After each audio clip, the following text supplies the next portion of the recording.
जाना नहीं तू कहीं हार के, कांटों पे चल के मिलेंगे साए बहार के। ओ राही ओ राही ओ राही ओ राही ओ राही ओ राही ओ राही ओ राही।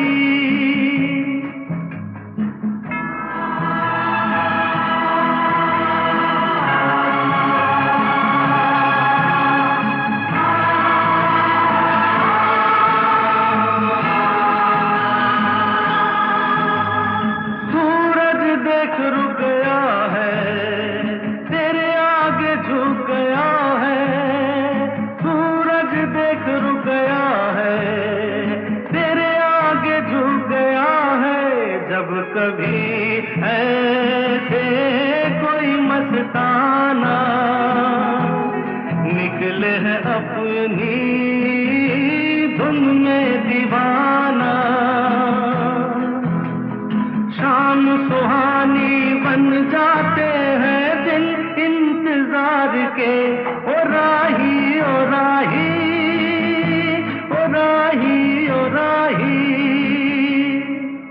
रुक जाना नहीं तू कहीं हार के, कांटों पे चल के मिलेंगे साए बहार के। ओ राही ओ राही ओ राही ओ राही ओ राही ओ राही ओ राही ओ राही।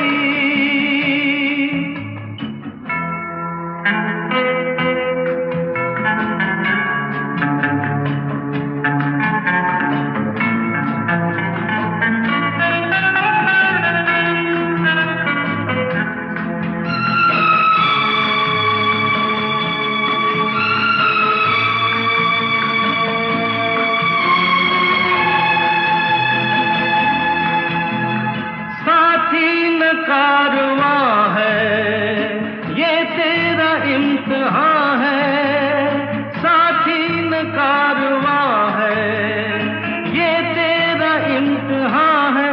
यूं ही चला चल दिल के सहारे, करती है मंजिल तुझको इशारे। देख कहीं कोई रोक नहीं ले तुझको पुकार के। ओ राही ओ राही ओ राही ओ राही, रुक जाना नहीं तू कहीं हार के, कांटों पे चल के मिलेंगे साए बहार के। ओ राही ओ राही। ओ माय गॉड, मैं नहीं खेलूंगा यार अब। मेरे तो आवाज ही नहीं थी, मैं बिना माइक के बोल रहा था यार, कोई बात थोड़ा हुई। बताओ एक बार दोबारा से, एक बार दोबारा से। Good afternoon, good afternoon, good evening, good morning, क्या हाल चाल है जी? बढ़िया हो सब? कैसा लग रहा है आपको? आपके चेहरे पे अगर हल्की सी स्माइल एक बार मैं दोबारा से देख लूंगा तो मुझे बहुत अच्छा लगेगा। ओ माय गॉड, ये सारी बातें मैंने पहले बोली थी, माइक ही नहीं चल रहा था। ठीक है, अब उसके बाद मैंने ये बोला था कि बहुत सारे लेक्चर हमने पीजीपी के ऊपर लगाए हैं और फाइनली आज हमारी रिवीजन का टाइम आ चुका है जी। ठीक है जी, आज हमें 1.5 घंटे के अंदर या 2 घंटे के अंदर पूरा का पूरा पीजीपी रिवाइज करना है। 2-3 पॉइंट हमारे पेंडिंग है जो हमें पीजीपी के अंदर लिखने हैं, वो हमने लिखने रह गए थे, बट उसको रिवीजन के बाद हम लिख लेंगे। पहले पूरी रिवीजन कंप्लीट करेंगे, फिर जो भी हमारे 2-3 पॉइंट बैलेंस बचे थे उसके बाद उसके हम नोटिंग कर लेंगे। ठीक है जी, कोई दिक्कत वाली बात तो नहीं है? पक्का पक्का लॉक कर सकता हूँ, तैयार हो? अच्छा, जो नोट्स मैं पीजीपी से रिवीजन कराऊंगा वो नोट्स मैं आपके टेलीग्राम पर भी डाल दूंगा, उसी नोट से आपने रिवीजन करनी है। 6 से 7 पेज के अंदर पूरा का पूरा पीजीबीपी मैंने कंसाइज किया हुआ है।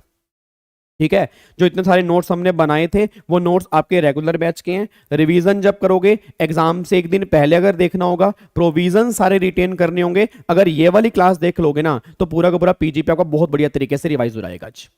ठीक है जी, स्टार्ट करें फिर। बुलेट रिवीजन बुलेट तरीके से, पक्का पक्का। चलो आओ जी। मोए मोए मोए मोए, ये मोए मोए मोए मोए कौन बोल रहा है ये बीच में? अरे यार मजे लेने के लिए आ गए। इधर देखो ध्यान से। चलो भाई फटाफट से यहाँ पे आ जाओ जी, इधर देखो ध्यान से। अब एक बार फटाफट से आ जाओ मेरे बच्चों, फटाफट से आ जाओ। अब यहाँ पे एक बार चेक करो जी, आपके सामने आपकी स्क्रीन के ऊपर ये रहे पीजीपी के सुपर फास्ट रिवीजन के नोट्स जी, ठीक है जी। अब एक बार ना सारे बच्चे बिल्कुल सीधो के बैठ जाओ जी। साक्षी, भरत, उसके बाद बनिया गुप्ता। क्या बात है, क्या नाम रखा हुआ है, बनिया गुप्ता। गुप्ता से ही पता लग रहा है तुम बनिया हो, तो फिर गुप्ता के आगे बनिया क्यों जोड़ा गुप्ता जी? कैसी बात कर दी आपने। निखिल गुप्ता, तो क्या बोलूं, बनिया गुप्ता या निखिल गुप्ता? क्योंकि अगर गुप्ता है तो बनी है, बनी है तो गुप्ता है, क्या करूं बताओ। उसके बाद जी चिराग। चलो भाई एक बार फटाफट सारे बच्चे सीधो के बैठ जाओ जी, सारे बच्चे एक बार सीधो के बैठ जाओ। अब यहां पे आपको मैं जो रिवीजन कराऊंगा, जो आपके क्लास के नोट्स हैं उससे रिवीजन नहीं कराऊंगा, कुछ नोट्स मेरे खुद के भी हैं उससे रिवीजन कराऊंगा, और इसी नोट से आपने रिवीजन करनी है। जो क्लास के नोट्स हैं उससे भी रिवीजन कर सकते हो, बट अगर इससे रिवीजन करोगे तो आपको और करने का मजा भी आएगा जी, ठीक है जी। चलो इधर सुनो, मैं ध्यान से कहना क्या चाह रहा हूं जी। अब एक बार फटाफट से मेरे को बताओ जी, जब मैंने चैप्टर स्टार्ट किया था पीजीबीपी का, तो चैप्टर हमारा स्टार्ट कहां से हुआ था? सेक्शन नंबर 28 से। मैंने कहा था कि 28 से लेकर आपके 44 डीबी तक आपके जो भी सेक्शंस हैं वो सारे के सारे हमारे किसके थे? पीजीपी के थे। अच्छा फिर इस चैप्टर को ना मैंने कई पार्ट्स के अंदर बाइफरकेट किया था, अगर आपको याद आ रहा हो। मैंने कहा था इस चैप्टर को पढ़ने का एक तरीका है, अगर उस वे में चैप्टर पढ़ोगे तो चैप्टर बहुत आसान बन जाएगा। अब वो पढ़ने का तरीका क्या था? सबसे पहले हमने कहा सेक्शन नंबर 28। अब 28 हमारा किसका था? चार्जिंग सेक्शन, जो क्या बताएगा भाई कौन कौन सी इनकम इस चैप्टर में टैक्सेबल होंगी, वो सारी की सारी बातें 28 में लिखी होंगी। फिर सेक्शन नंबर 29 मैंने कहा था वो बताएगा कि जो भी इनकम टैक्सेबल होंगी उस इनकम को हम कंप्यूट कैसे करेंगे, वो इनकम कैलकुलेट कैसे की जाएंगी, वो सारी की सारी बातें 29 में होंगी। मतलब 29 में एक फॉर्मूला दिया होगा, एक कैलकुलेशन दी होगी, उसके बेस पे आपकी इनकम निकल कर आएगी, वो 29 में भी हम देख लेंगे। फिर 30 से लेकर 38 तक मैंने कहा था उसकी हेडिंग क्या होगी? Expenditure allowed. भाई सिंपल सी बात है, अगर मेरे को इनकम निकालनी है, इनकम निकालने का तरीका मुझे पता है, बट आप सब जानते हो इनकम निकालने के लिए काफी सारे खर्चे माइनस करने होते हैं, तो कौन कौन से खर्चे माइनस किए जाएंगे वो सारी की सारी बातें 30 से लेकर 38 में निकल के आती हैं। फिर 39 हमारे किसी काम का नहीं है। 40 में क्या लिखा होता है? Expenditure disallowed. एक्सपेंडिचर डिसअलाउड मतलब ऐसे खर्चे जो बिजनेस के होंगे उसके बावजूद भी वो डिसअलाउड हो जाएंगे, क्योंकि मे बी आपने कोई डिफॉल्ट किया होगा। अब डिफॉल्ट क्या हो गया होगा? मे बी आपने टीडीएस काटा ही नहीं होगा, या टीडीएस काट के आपने जमा नहीं कराया होगा। उस केस में गवर्नमेंट कहती है हम तुम्हारे खर्चे डिसअलाउड कर देंगे। वो सारी बातें 40 में डिस्कस करेंगे। फिर 41 ये बात कहता है कि अगर कोई खर्चा तुम्हें पहले अलाउड हो चुका है, उसके बाद उसकी रिकवरी हो रही है, वो रिकवरी तुम्हारे हाथ में टैक्सेबल की जाएगी, दैट इज सेक्शन नंबर 41। फिर 42 हमारे किसी काम का नहीं है। 43 हमारा किसका है? डिडक्शन जो मिलेगी वो पेबल बेस पर नहीं मिलेगी, पेमेंट बेस पर मिलेगी, वो सारी की सारी बातें 43 में है। एंड सेक्शन 44 जो है वो किसका है? प्रिजम्पटिव टैक्सेशन की छोटे मोटे बिजनेसमैन है उन केस में टैक्सेबिलिटी क्या होगी, सारी बातें 44 में है। और 44 में ना कुछ पॉइंट्स और भी कवर होते हैं। याद करो बुक्स ऑफ अकाउंट्स मेंटेन कब करने हैं? 44 आपका डबल ए निकल के आता है। फिर आपको ऑडिट कैसे करवाना है? 44 ए बी निकल कर आता है। अगर आपको थोड़ा बहुत याद आ रहा हो तो 44 के अंदर ऑडिट भी है, बुक्स ऑफ अकाउंट्स भी है, और प्रिजम्पटिव टैक्सेशन की बातें जो हैं वो भी 44 के अंदर निकल के आती हैं। ये पूरा का पूरा पढ़ने का तरीका है। क्या मेरी बात समझ में आ रही है? चलो अब सबसे पहले हमने स्टार्ट किया सेक्शन नंबर 28 हमने स्टार्ट किया। सारे बच्चों को फटाफट से मार्च मार दो। सेक्शन नंबर 28 किसका था? Charging section. जो ये बात बोलेगा भाई कौन कौन सी इनकम इस चैप्टर में टैक्सेबल होगी, वो सारी की सारी बातें 28 में निकल के आती हैं। अब 28 में बोलो 28 में कौन कौन सी इनकम आती है? सर पहली इनकम निकल के आती है जो भी इनकम आपने बिजनेस से कमाई होगी, प्रोफेशन से कमाई होगी। आपने बिजनेस प्रोफेशन पूरे साल में किसी भी टाइम किया हो, अगर एक दिन भी किया होगा तो भी वो इनकम इस चैप्टर में टैक्सेबल होगी। फिर अगला मैंने कहा था कि अगर आपको एक्सपोर्ट इंसेंटिव मिलते हैं, जो एक्सपोर्ट इंसेंटिव मिलते हैं वो भी आपके यहाँ पे टैक्सेबल होंगे। इंसेंटिव कौन कौन से मिलते हैं? एक तो सीसीएस हो गया, कैश कंपनसेटरी सपोर्ट, बोलते रहो फटाफट से, डीबीके ड्यूटी ड्रॉबैक। तीसरा कौन सा है? Import entitlement licence. चौथा कौन सा है? Duty free replacement certificate. पांचवा कौन सा है? Duty entitlement passbook. अगर ये आपको एक्सपोर्ट इंसेंटिव मिल रहे हैं, ये एक्सपोर्ट इंसेंटिव आपके हाथ में टैक्सेबल किए जाएंगे अंडर हेड पीजीबीपी। ये सारी की सारी बातें हमने सेक्शन नंबर 28 के अंदर पढ़ी थी।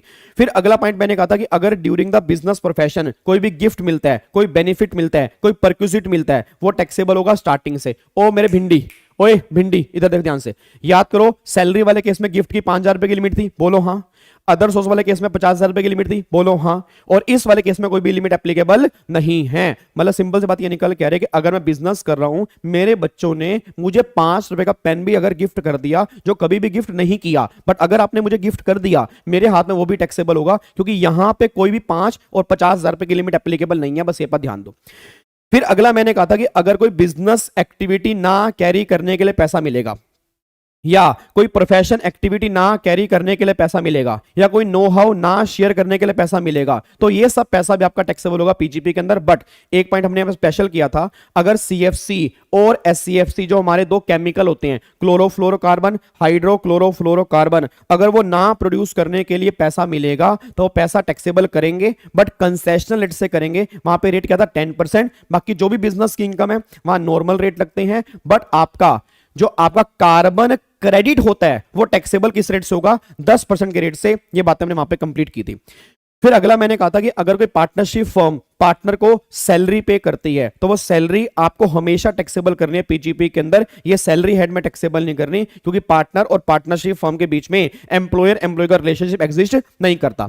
फिर अगला मैंने कहा था कि अगर कोई बिजनेस कॉन्ट्रैक्ट है, अगर वो कॉन्ट्रैक्ट टर्मिनेट हो गया या उसकी कंडीशन मॉडिफाई की गई, उसके बीच में जो कंपनसेशन मिला वो भी तुम्हें टैक्सेबल कहां पर करना होगा, पीजीपी के अंदर। फिर अगला पॉइंट मैंने कहा था कि अगर स्टॉक इन ट्रेड को कैपिटल एसेट में कन्वर्ट करोगे, तो जो भी कन्वर्जन के दिन की फेयर मार्केट वैल्यू होगी एज पर सेक्शन 28, वो भी आपकी यहां पे टैक्सेबल होगी। ये सारी की सारी इनकम जो है वो इस चैप्टर में टैक्सेबल होती हैं, बस ये बात ध्यान दो। सेक्शन नंबर 28 स्वाहा खत्म हो गया, कोई दिक्कत तो नहीं है। तो कौन कौन सी इनकम टैक्सेबल होगी उसकी लिस्ट आपके सामने यहां पे लिखी हुई है। तुरंत दिमाग के आंखें बंद करो और दिमाग में क्लिक करोगे भी कौन कौन सी इनकम टैक्सेबल है। 28 हमारा यहां पे खत्म हो जाता है, ठीक है जी।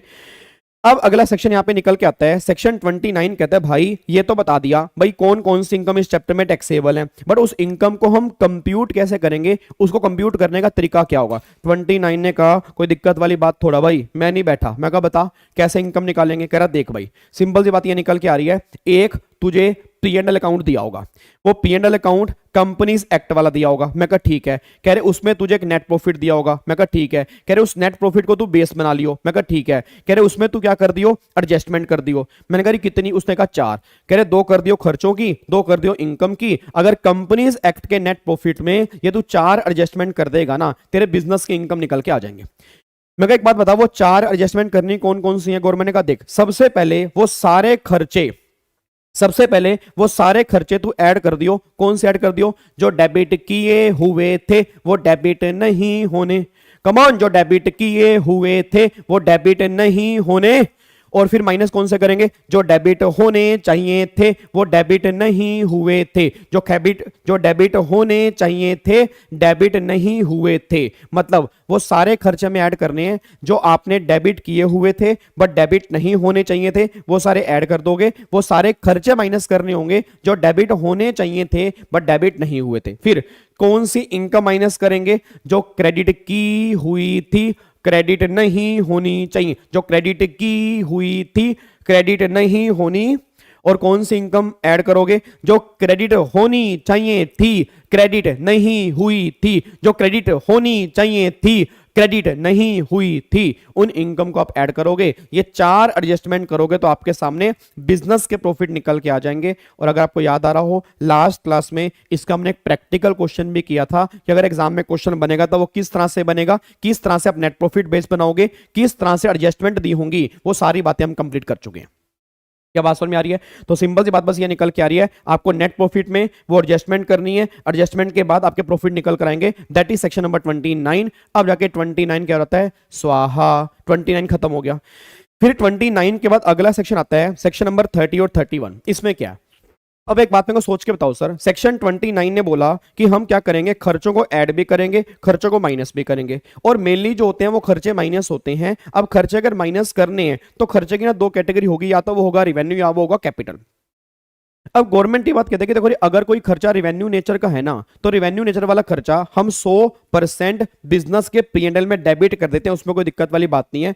बट अगर कोई खर्चा कैपिटल नेचर का होगा उसको हम अलाउड करेंगे, बट सारा एक साथ अलाउड नहीं करेंगे। In the ratio of depreciation, वो हर साल डेप्रीसिएशन की फॉर्म में डेबिट होता रहेगा और हर साल वो अलाउड हो जाएगा। ये बातें इनकम टैक्स में लिखी हुई है। फिर सेक्शन 30 ये बात कहता है कि अगर कोई खर्चा तुम्हारा बिल्डिंग से रिलेटेड है उसका ट्रीटमेंट क्या होगा, मैं तुम्हें बताऊंगा। फिर 31 कहता है कि अगर कोई खर्चा मशीन वाला है या फर्नीचर वाला है उसका ट्रीटमेंट क्या होगा, मैं तुम्हें बताऊंगा। मैं कहा बताओ भाई क्या होगा। अब सेक्शन 30 ने क्या बोला कि अगर कोई खर्चा बिल्डिंग वाला है उसमें दो केस होंगे कि बिल्डिंग पर खर्चा किया किसने है, या तो किया होगा ओनर ने या किया होगा टेनेंट ने। अगर ओनर ने अपनी बिल्डिंग पर रेवेन्यू खर्चा किया, याद करो मैंने क्या कहा था, 100% अलाउड, मतलब वो डेबिट कर सकता है। और अगर ओनर ने अपनी बिल्डिंग पर कैपिटल खर्चा किया, तुम क्या करेंगे, बिल्डिंग की कॉस्ट में ऐड कर देंगे और फिर वो डेप्रीसिएशन क्लेम कर लेगा। ये बातें आपकी निकल के आती हैं सेक्शन नंबर 30 के अंदर। क्या मेरी बात क्लियर है? अच्छा, बच्चा कहता है सर अगर मान लो टेनेंट है, अब अगर टेनेंट ने किसी दूसरे की बिल्डिंग पर रिवेन्यू खर्चा किया तो क्या होगा, तो टेनेंट अपने P&L में वो रिवेन्यू खर्चा डेबिट कर लेगा, उसको अलाउड है, कोई दिक्कत वाली बात नहीं है। और अगर टेनेंट किसी दूसरे की बिल्डिंग पर कैपिटल खर्चा करेगा, उस कैपिटल खर्चे को हम क्या करेंगे, डीम्ड बिल्डिंग मान के हम क्या अलाउड कर देंगे, डेप्रिसिएशन। तो ध्यान रखना पूरी बिल्डिंग की कॉस्ट पर नहीं मैं कह रहा, जितना टेनेंट ने कैपिटल खर्चा किया उतने खर्चे के लिए वो बिल्डिंग टेनेंट की मान लेंगे और टेनेंट उतने खर्चे पर क्या क्लेम कर लेगा, डेप्रिसिएशन। ये बातें हमने यहां पे कंप्लीट की थी। क्या मेरे पास समझ में आती है? पक्का पक्का। चलो फिर मशीन वाली बात करो। अब मशीन और फर्नीचर वाले केस में भी सेम लॉ एप्लीकेबल है, मशीन और फर्नीचर वाले केस के अंदर भी सेम लॉ एप्लीकेबल है। फर्क बस एक निकल के आ रहा है, अब अगर मान लो मशीन है या फर्नीचर है, ओनर ने अपनी मशीन पर रिवेन्यू खर्चा किया 100% अलाउड, ओनर ने अपनी मशीन पर कैपिटल खर्चा किया, कॉस्ट में ऐड करेंगे और क्या क्लेम कर देंगे, डेप्रिसिएशन। टेनेंट ने दूसरे की मशीन पर रिवेन्यू खर्चा किया 100% अलाउड, टेनेंट ने दूसरे की मशीन पर कैपिटल खर्चा किया, यहां पर मैंने कहा था लो साइलेंट है, ये वाला खर्चा अलाउड नहीं होगा। ये सारी बातें हमने यहां पे की थी, आई थिंक 29 और 30 और 31। अब जाके आपको समझ में आ जाते हैं। ये चार सेक्शन हमने कंप्लीट कर लिए, 28, 29, 30 और 31। कोई दिक्कत तो नहीं है? पक्का पक्का लोग कर दूं। देखो अगर कोई प्रॉब्लम हो ना, साथ साथ मुझे बोलते रहो जी।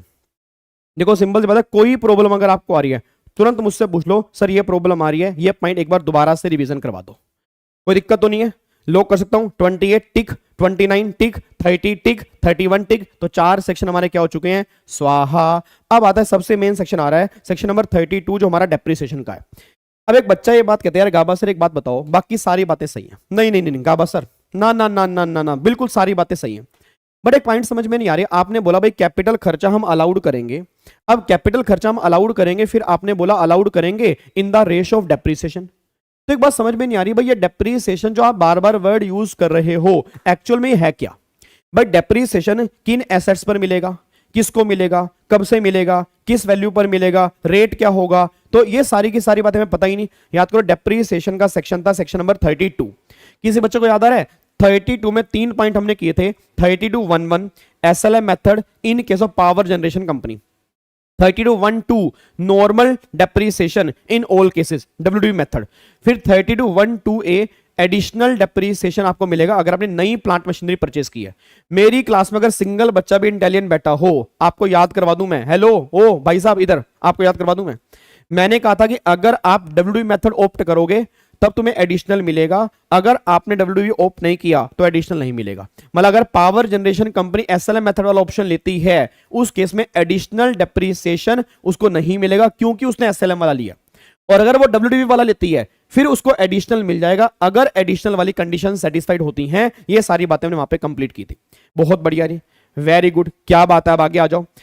30 को टिक कर दूं, 31 टिक हो गया। अब आ रहा देखो यहाँ पे एक्सप्लेनेशन 1 to 32(1) ये भी हो गया जी। टेनेंट बिल्डिंग पर खर्चा कर रहे हैं, डीम्ड बिल्डिंग मानेंगे, अच्छी बात है। एक्सप्लेनेशन 5 डेप्रिसिएशन क्लेम करना क्या है, मैंडेटरी। ये मैं आपको बता चुका हूं कि डेप्रिसिएशन क्लेम करना ऑप्शनल नहीं है, ये मैंडेटरी है। अब यहाँ पे आ जाओ 32(1)(1) देखो जी, इलेक्ट्रिसिटी कंपनी SLM मेथड, ठीक है।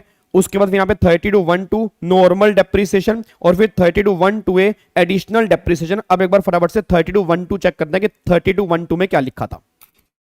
एक बार सारे बच्चे मेरे को फटाफट से बोल दो यार। देखो अगर आप बोलते हो ना मुझे बहुत बढ़िया लगता है। आप ना मैं कह रहा हूं चैट बॉक्स भर दो, जितने बच्चे भी लाइव बैठे हैं ना चैट बॉक्स भरा होना चाहिए। सारे बच्चों को फटाफट से बोल दो। अगर मैं बात करूं नॉर्मल डेप्रिसिएशन तो किस किस पर मिलेगा भाई साहब, टेंजिबल एसेट्स पर मिलेगा, इनटेंजिबल एसेट्स पर मिलेगा, नई हो चाहे पुरानी हो कैसी भी हो उन एसेट्स पर आपको मिलेगा डेप्रिसिएशन। उसके बाद फिर किसको मिलेगा, owner. Owner includes beneficial owner also, अगर आप बेनिफिशियल ओनर हो तो भी तुम क्लेम कर सकते हो। फिर ओनर चाहे होली हो चाहे पार्टली हो, होली है तो पूरी वैल्यू पर क्लेम कर लेगा, पार्टली है फिर जितनी जितनी इसकी वैल्यू होगी उतनी उतनी वैल्यू पर वो ओनर क्लेम कर लेगा, तो पार्टली वैल्यू पर भी क्लेम हो जाएगा। आगे फिर कब से मिलेगा? एक्चुअल पुट टू यूज से मिलेगा, रेडी टू यूज से नहीं मिलेगा। इट मींस अगर आपने मशीन एक्चुअल यूज की है उस ईयर से मिलना स्टार्ट होगा, अगर आपकी रेडी टू यूज है वहां से मिलना स्टार्ट नहीं होगा। उसके बाद एक्चुअल पुट टू यूज से मिलेगा।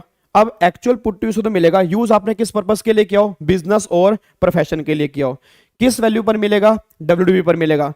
डब्ल्यूडीवी वैल्यू पर मिलेगा, डब्ल्यूडीवी मेथड से मिलेगा, और वो डब्ल्यूडीवी किसकी होगी? ब्लॉक ऑफ एसेट की। और ब्लॉक ऑफ एसेट का मतलब क्या होता है? सेम नेचर सेम परसेंटेज का एक ग्रुप बन जाएगा। याद है? हेलो भाई साहब इधर, ब्लॉक ऑफ एसेट मींस क्या? Same nature and same percentage का एक ग्रुप बन जाएगा, फिर वो हमारा ब्लॉक ऑफ एसेट होता है। उस पर तुम क्या क्लेम करोगे? डेप्रिसिएशन। और फिर किस रेट से? जो भी रेट आपके इनकम टैक्स रूल्स में दिए होंगे उस के रेट से आप क्या क्लेम कर लोगे? डेप्रिसिएशन। ये सारी बातें निकल के आती हैं। क्या मेरी बात समझ में आ रही है? एक बार यहां पे चेक करो, देखो मैंने क्या लिखा है। देखो री, टेंजिबल पर मिलेगा, इनटेंजिबल नहीं हो पुरानी हो ओनर को मिलेगा, ओनर इंक्लूड बेनिफिशियल ओनर हो, ऑल्सो होली हो पार्टली हो, एक्चुअल पुट टू यूज से मिलेगा। यूज कहां करोगे? बिजनेस और प्रोफेशन के लिए करोगे। किस वैल्यू पर मिलेगा? डब्ल्यूडीबी। किसकी होगी? ब्लॉक ऑफ एसेट की। और रेट क्या होंगे? जो रेट आपके प्रिस्क्राइब होंगे इनकम टैक्स रूल्स में उस रेट से मिलेगा। ये सारी की सारी बातें आपके 3212 में निकल के आती हैं। फिर एक पॉइंट यहां पे और निकल के आता है, भाई साहब आपको नॉर्मल तो मिल जाएगा, बट याद करो गवर्नमेंट ने कहा था कि अगर आपने कोई नई प्लांट मशीनरी परचेस की है शिप और एयरक्राफ्ट को छोड़कर, हाँ जी भाई साहब ओए इधर, याद आ रहा है? आपने कोई नई प्लांट मशीनरी परचेस की है, किसको छोड़ के? शिप और एयरक्राफ्ट को छोड़ के, तो आपको एडिशनल मिलेगा। किस रेट से मिलेगा? 20% से मिलेगा। 20% किसका? 20% किसका जी? एक्चुअल कॉस्ट का मिलेगा। यहां पे डब्ल्यूडीवी की बात नहीं होती मेरे बच्चे, ना ना ना ना ना ना ना ना ना ना ना ना बिल्कुल भी ना, बिल्कुल भी नहीं। नॉर्मल वाले केस में डब्ल्यूडीवी का है, एडिशनल वाले केस में किसका है? एक्चुअल कॉस्ट का। क्या मेरी बात समझ में आ रही है? तो अच्छा बच्चा कहता है सर एक बात मेरे को बताओ, अब अगर नई प्लांट मशीनरी परचेस करूंगा तो मेरे को जितनी भी मेरी एक्चुअल कॉस्ट होगी उसका 20% मुझे एडिशनल मिल जाएगा, उस साल मिलेगा जिस साल मैंने यूज किया होगा। बट गाबा सर सुनो ना, आपने एक पॉइंट और भी कहा था, अगर यूज किया होगा लेस देन 180 डेज के लिए तो क्या होगा? याद करो, अगर आपने जिस ईयर में एसेट एक्वायर की, जिस ईयर में आपने एसेट एक्वायर की उसी सेम ईयर में अगर आपने यूज किया और यूज किया लेस देन 180 डेज के लिए, तो नॉर्मल भी हाफ मिलेगा, एडिशनल भी हाफ मिलेगा, और जो तुम्हें एडिशनल हाफ मिलेगा 10% मिलेगा, तो बैलेंस 10% क्या तुम अगले साल क्लेम कर सकते हो? Yes yes yes yes yes. आपको मैंने पहले भी कहा था कि अगर आपने एडिशनल पूरा क्लेम नहीं किया, अगर पूरा 20 नहीं मिलता तो बचा हुआ 10 तुम अगले साल क्लेम कर लोगे, कोई दिक्कत वाली बात नहीं है। गवर्नमेंट ने यह बात यहां पे बोली थी। अब एडिशनल किस पे नहीं मिलेगा? याद करो, सेकंड हैंड मशीन पे एडिशनल नहीं मिलेगा।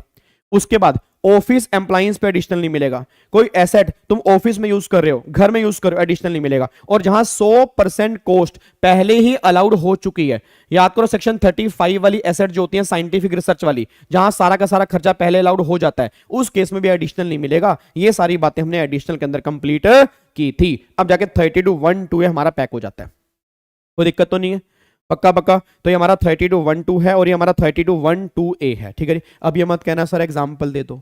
ठीक है, अब ये सारे एग्जाम्पल क्वेश्चन वो सब हम बहुत अच्छे से कंप्लीट कर चुके हैं। मेरा इस वीडियो का पर्पस क्या है कि आपको सारे प्रोविजन रिकॉल हो रहे हैं नहीं हो रहे, दैट्स ऑल जी। क्या मेरी बात समझ में आ रही है? पक्का पक्का। चलो अब एक बात में और बताओ रही, अब इसके साथ में हमने एक और किया था 3211, वो था पावर जनरेशन। अगर इलेक्ट्रिसिटी कंपनी अगर एसएलएम वाला ऑप्शन लेती है उस केस में क्या होगा? अच्छा एक बात मेरे को बताना यार, पावर जनरेशन कंपनी क्या ऑलवेज डब्ल्यूडीवी फॉलो करती है? नहीं नहीं नहीं नहीं। बच्चा कहता है सर उसके अंदर क्या है, पावर वालों को ऑप्शन मिलता है या तो एसएलएम या डब्ल्यूडीवी। अब अगर वो एसएलएम ऑप्ट कर लेगी तो अच्छी बात है। अच्छा अगर वो एसएलएम ऑप्ट करेगी उस केस में क्या होगा? फिर मैंने कहा था हर साल सेम रेट से वो क्या क्लेम करते रहेंगे? डेप्रिसिएशन। याद है आपको? मान लो अगर 100 लाख की मशीन है, 10% रेट है, हर साल 10-10 लाख रुपए वो क्या क्लेम कर लेंगे? डेप्रिसिएशन। बट मैंने कहा था कि अगर उसने फिर एसेट बेच दी है, हेलो भाई साहब, ओए ओ भिंडू इधर, बच्चा कह रहे भिंडू क्या होता है? भिंडी और भिंडू ये दोनों भाई बहन होते हैं और तुम बन चुके हो भिंडू, तो मुझे आंसर दो, फटाफट से मुझे आंसर दो। मैं ये बात कहना चाह रहा हूं, अगर मान लो अपने एसेट बीच में सेल कर दी है और जो तुम्हारा सेल प्राइस है तुम्हारी डब्ल्यूडीवी से भी कम आ रहा है, तो क्या बोलेंगे उसको? इनकम टैक्स में क्या बोलते हैं? Loss on sale of asset बोलते हैं या टर्मिनल डेप्रिसिएशन बोलते हैं? क्या बोलते हैं? टर्मिनल डेप्रिसिएशन बोलते हैं। अगर आपका सेल प्राइस आपके डब्ल्यूडीवी से भी ज्यादा है तो क्या बोलते हैं? Balancing charge. टैक्सेबल होगा अंडरहेड पीजीपी सेक्शन नंबर 41(2), याद आ रही है। और अगर आपका सेल प्राइस कॉस्ट से भी ज्यादा है, जितना कॉस्ट से ऊपर है, फिर वो कैपिटल गेन में टैक्सेबल होगा, सेक्शन 50 कैपिटल ए। ये सारी की सारी बातें हमने वहां पे कंप्लीट की थी। अब एक बच्चा ये बात कहता है, यार गाबा सर एक बात बताओ, जैसे आपको ये आपने बता दिया, बट एक आपने वो भी तो कराया था, पिक्चर अभी बाकी है, पिक्चर खत्म हो चुकी है, वो कहां गया? वो तो आया ही नहीं। वो आएगा, वो तब लगेगा अगर आपने WDV वाला ऑप्शन लिया है, उस केस में सेक्शन 50 एप्लीकेबल होगा। याद करो, मैंने कहा था कि एक ब्लॉक ऑफ एसेट बनेगा। अब ब्लॉक ऑफ एसेट में क्या होगा? काफी सारी एसेट्स होंगी, उसमें कुछ एसेट्स नहीं परचेस करोगे, उसमें कुछ बेचोगे। अब अगर आपने एसेट बेची हैं तो आप चेक करो क्या वो सारा ब्लॉक खत्म हुआ या नहीं हुआ। अगर आपने एसेट बेची हैं तो गवर्नमेंट कहती है अगर पिक्चर बाकी है तो, याद करो, अगर पिक्चर बाकी है तो या तो गेन आएगा या WDV आएगी, लॉस कभी भी नहीं आएगा। लॉस कभी भी, अगर पिक्चर खत्म हो चुकी है तो, मतलब आपने सारी एसेट सेल कर दी, अगर पिक्चर खत्म हो चुकी है तो या तो गेन आएगा या फिर लॉस आएगा। WDV कभी भी एग्जिस्ट नहीं करेगी। ये सारी बातें 51 और 52 में कंप्लीट की थी, बट ये तब लगेगा अगर आपने मेथड ऑप्ट किया है WDV वाला। SLM वाले केस में ये एप्लीकेबल नहीं होता, बस ये पर ध्यान दो। क्या मेरी बात समझ में आ रही है? क्या आपको मेरी बात समझ में आ रही है? पक्का पक्का, थोड़ा थोड़ा समझ में आ रहा है? आगे बढ़ सकते हैं। चलो अब यहां पे एक बार चेक करो, देखो यहां पे मैंने वही लिखा है। अब एक बार यहां पे देखो, 51 short term capital gain, picture अभी बाकी है, या तो गेन आएगा या WDV आएगी, लॉस कभी भी नहीं आएगा। 52 अगर पिक्चर खत्म हो चुकी है या तो गेन आएगा या लॉस आएगा, जो भी गेन लॉस होगा वो क्या होगा? Short term. और यहां पे WDV एग्जिस्ट नहीं करेगी, क्योंकि अगर पिक्चर ही खत्म हो गई है फिर तो काम ही खत्म हो गया, बात खत्म जी। ठीक है, उसके बाद हम यहां पे आओ, फिर यहां पे देखो, यहां पे क्या लिखा है, अगर आपने लेस देन 180 यूज किया, purchase and put to use अगर सेम ईयर में है और यूज आपका लेस देन 180 डेज है, यूज आपका लेस देन 180 डेज है, तो 50% डेप्रीसिएशन आपको अलाउ हो जाएगा। ये बात ध्यान देना। क्या मेरी बात समझ में आ रही है? और अगर यूज आपका 180 डेज या उससे ज्यादा है फिर पूरा क्लेम करोगे, फिर हाफ का मतलब ही नहीं है। फिर अगला एक पॉइंट हमने कहा था सेकंड प्रोविजो टू सेक्शन 32(1), इसके अंदर मैंने कहा था कि अगर कोई केस अमलगामेशन वाला है, मर्जर वाला है, डीमर्जर वाला है, सक्सेशन वाला है, तो जितने दिन का डेप्रीसिएशन अमलगामेटिंग कंपनी को मिलना चाहिए उतने दिन का मिलेगा अमलगामेटिंग को, बाकी का मिलेगा अमलगामेटेड को। यहां पे नंबर ऑफ डेज पे कैलकुलेशन होगी। पूरे इनकम टैक्स में ऐसा नहीं है। पूरे इनकम टैक्स में हर जगह कैलकुलेशन नॉर्मल होती है, और इस केस में गवर्नमेंट कहती है हम कैलकुलेशन जो करेंगे वो करेंगे नंबर ऑफ डेज पे। मतलब जितने दिन का अमलगामेटिंग कंपनी ने यूज किया उतने दिन का अमलगामेटिंग कंपनी को मिलेगा, जितने दिन का अमलगामेटेड कंपनी ने यूज किया उतने दिन का अमलगामेटेड कंपनी को मिलेगा। ये सारी की सारी बातें आपके निकल के आती हैं। अब कोई दिक्कत परेशानी या कुछ भी अजीब लग रहा हो तो मेरे को बता दो जी। कोई दिक्कत तो नहीं है? क्या पक्का पक्का लॉक कर सकता हूं? नहीं, चलो अब तक यहां तक सारी बातें हमारी कंप्लीट हो चुकी हैं। ओके सर, गाबा सर, देखो अभी तक आपने क्या बताया? 28 चार्जिंग सेक्शन, 29 था, हाँ, हाउ टू कंप्यूट पीजीपी, और फिर 30 में बिल्डिंग वाले खर्चे, 31 में मशीन वाले खर्चे, और फिर 32(1) SLM मेथड, फिर 32(1) नॉर्मल, फिर 32(1) एडिशनल डेप्रिसिएशन। ठीक है सर, फिर आपने हमें वो कराया 32(1) नॉर्मल, फिर आपने कहा अगर लेस देन 180 यूज है तो हाफ मिलेगा, और यूज हमें चेक करना है परचेज वाले ईयर में, वो पॉइंट हमारा हो गया। फिर एडिशनल के अंदर नई प्लांट मशीनरी होनी चाहिए, और शिप और एयरक्राफ्ट वाले केस में नहीं मिलेगा, और ये एक्चुअल कॉस्ट का मिलेगा, WDV का नहीं मिलेगा, और ये रेट 20% है। फिर सेकेंड हैंड पर नहीं मिलेगा। ये सारी बातें आपने हमें बताई, और फिर आपने हमें SLM मेथड वाला बताया। फिर SLM मेथड में आपने कहा अगर आपका सेल प्राइस कम है तो टर्मिनल डेप्रिसिएशन, अगर ज्यादा है तो फिर बैलेंसिंग चार्ज हो गया, और अगर कॉस्ट से भी ऊपर है फिर वो क्या हो गया? कैपिटल गेन हो गया। तो ये सारी बातें अभी तक हमने डिस्कस की हैं। अब बताओ क्या कोई दिक्कत तो नहीं आ रही? पक्का पक्का लॉक कर सकते हैं? चलो जी, अब आगे आ जाओ जी। अब ये सारी बातें कंप्लीट करने के बाद अगला सेक्शन जो मेरे सामने आ रहा है, अब वो आ रहा है दैट इज सेक्शन नंबर 32(2). अब ये 32(2) का मतलब क्या है? याद करो, unabsorb depreciation. Okay sir, unabsorb depreciation. Chirag कह रहा है सर, गावा सर यार ये बताओ, ये अनएब्जॉर्ब डेप्रीसिएशन जो है ये होता क्या है? याद करो, अनएब्जॉर्ब डेप्रीसिएशन जो होता है, अगर आपके प्रॉफिट इतने नहीं हैं कि आपका डेप्रीसिएशन अब्जॉर्ब कर पा रहे हैं, तो गवर्नमेंट ने क्या बोला था कि उसको हम क्या बोलेंगे? Unabsorbed depreciation. अनएब्जॉर्ब डेप्रीसिएशन जो है वो किसी भी हेड की किसी भी इनकम से खत्म हो जाएगा, कैजुअल इनकम और सैलरी की इनकम को छोड़ के। अगर खत्म नहीं होता अगले साल फिर सेम कैजुअल और सैलरी की इनकम को छोड़ के किसी भी इनकम से खत्म हो जाएगा और इनफिनिटी लाइफ तक कैरी फॉरवर्ड करेंगे। यहां पे कोई 4 साल की बात नहीं, कोई 8 साल की बात नहीं। और एक पॉइंट और है, याद करो, अगर आप रिटर्न अपनी ड्यू डेट पे फाइल नहीं करते तो भी अनएब्जॉर्ब डेप्रिसिएशन कैरी फॉरवर्ड हो सकता है। ये पॉइंट आपको मैंने वहां पे लिखवाया था, रिटर्न वाला पॉइंट एक लिखवाया था कि अगर वैसे क्या होता है, रिटर्न फाइल लेट फाइल करने पर आपके बिजनेस और कैपिटल गेन के लॉस ऐसे हैं जो कैरी फॉरवर्ड नहीं हो सकते। सेटअप हो सकते हैं, कैरी फॉरवर्ड नहीं हो सकते। बट अनएब्जॉर्ब डेप्रिसिएशन और हाउस प्रॉपर्टी ये दोनों ऐसे हैं, अगर क्या मैंने बोला, अगर रिटर्न सही टाइम पर फाइल नहीं है तो भी ये दोनों कैरी फॉरवर्ड हो सकते हैं। इन दोनों में कोई दिक्कत नहीं है, बस ये पर ध्यान दीजिए। क्या मेरी बात समझ में आ रही है? पक्का पक्का, चलो बहुत बढ़िया, वेरी गुड यार, जबरदस्त। आगे देखो फिर अगला पॉइंट क्या निकल के आ रहा है। अगला पॉइंट फिर हमारा आ रहा है 43(1) एक्चुअल कॉस्ट वाला। ओके सर, एक्चुअल कॉस्ट में क्या था, याद करो एक्चुअल कॉस्ट में क्या था सर। एक्चुअल कॉस्ट में निकल के आता है कि अगर हमारे कैपिटल खर्चे 10,000 तक है तो भाई अगर 10,000 तक है तो गवर्नमेंट ने कहा कोई दिक्कत नहीं है, पेमेंट जैसे मर्जी करो, कोई फर्क नहीं पड़ता।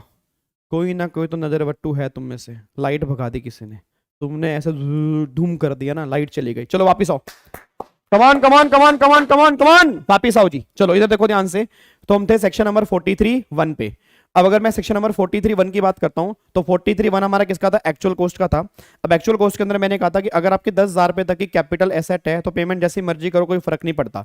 बट अगर आपकी 10,000 से ऊपर की एसेट है तो गवर्नमेंट ये बात कहती है कि पेमेंट करनी होगी अकाउंट पे ही चेक से, अकाउंट पे ही ड्राफ्ट से, और इलेक्ट्रॉनिक क्लियरिंग सिस्टम वाला ऑनलाइन पेमेंट करनी होगी, तब वो तुम्हारी कॉस्ट का पार्ट बनेगी। और अगर वो तुम्हारी कॉस्ट का पार्ट बनेगी तो डेप्रीसिएशन तुम क्लेम कर पाओगे, नहीं तो क्लेम नहीं कर पाओगे। बस ये बात ध्यान दो, याद करो। इसका हमने क्वेश्चन भी किया था, आपको मैंने एग्जांपल दिया था कि मान लो फॉर एग्जांपल अगर 50,000 रुपए की एसेट है, आपने कैश में पे कर दिया तो 50,000 पे अब तुम डेप्रीसिएशन क्लेम नहीं कर सकते। रीजन क्योंकि वो तुम्हारी कॉस्ट का पार्ट ही नहीं बनी। हाँ 10,000 तक की एसेट है, तुम कैश में पे कर लो, कोई दिक्कत वाली बात नहीं है। 10,000 से अगर ऊपर की एसेट होगी तुम्हें अकाउंट पे चेक से, अकाउंट पे ड्राफ्ट से या ऑनलाइन पेमेंट करनी पड़ेगी, तभी वो तुम्हारी कॉस्ट का पार्ट बनेगी, नहीं तो वो तुम्हारी कॉस्ट का पार्ट नहीं बनेगी। ये बातें 43(1) में निकल के आती हैं, ठीक है जी। उसके बाद जी फिर आगे देखो 43(6). अब 43(6) हमारा किसका रही, WDV का। अब WDV वाले केस में क्या होता है, ओपनिंग WDV प्लस में परचेज माइनस में सेल, बैलेंस क्या आएगा, क्लोजिंग WDV। इसमें तुम क्या क्लेम कर लोगे, डेप्रीसिएशन क्लेम कर लोगे। फिर माइनस करने के बाद क्या आएगा, WDV आफ्टर डेप्रीसिएशन। ये सारी बातें आपकी निकल के आती हैं, कोई दिक्कत परेशानी हो तो बता दो जी। पक्का पक्का, सिंपल कैलकुलेशन है, आगे बढ़ सकता हूं। चलो अब आगे और अगला पॉइंट निकल के आ रहा है सेक्शन नंबर 38(2). अब 38(2) निकल के आ रहा है कि अगर आपने कोई भी एसेट है, एक बात मेरे को बताओ, ओ मेरे बच्चों, ओ मेरे बाबू, एक बात मेरे को बताओ, सारे बच्चे बताओ, शाबाश। अगर आपने कोई भी एसेट है पार्शली बिजनेस में यूज की, पार्शली पर्सनल की, तो बताओ क्या करेंगे। अरे भाई क्या करेंगे भाई, भाई बता दे भाई क्या करेंगे। अगर आपने पार्टली बिजनेस में यूज की, पार्टली पर्सनल की, तो क्या करेंगे, याद करो मैंने कहा था पूरा डेप्रिसिएशन निकालेंगे, पूरी डिडक्शन निकालेंगे, फिर उस डिडक्शन को बाइफरकेट करेंगे, वैल्यू को बाइफरकेट नहीं करेंगे। ना ना ना ना ना ना, याद करो मैंने कहा था 5 लाख की एसेट है, 70% बिजनेस में और 30% पर्सनल, तो 5 लाख को बाइफरकेट नहीं करना। 15% उसका मान लो डेप्रिसिएशन है, तो 5 लाख का 15 कितना हो गया, 75,000। उस 75,000 को बाइफरकेशन कर रहे हैं। 75,000 का 70% जो भी निकल कर आएगा उसका तुम्हें डेप्रिसिएशन मिल जाएगा, और जो 30% निकल कर आएगा उसका तुम्हें डेप्रिसिएशन नहीं मिलेगा। ये सारी की सारी बातें निकल के आती हैं, ये गवर्नमेंट ने यहां पर कही है। देखो वही लिखा है जी, पार्टली बिजनेस में उसका मिलेगा डेप्रिसिएशन या डिडक्शन आपको मिल जाएगी, और अगर पार्टली पर्सनल में है उसका डेप्रिसिएशन या डिडक्शन आपको नहीं मिलेगी। ये मैंने क्रॉस कर रखा है, बस ये पर ध्यान दो, तो दिक्कत तो ना है। चलना आगे, हाँ भाई भाई चलना आगे, चल लो सर, कोई दिक्कत थोड़ा है। आगे देखो 43C है जी।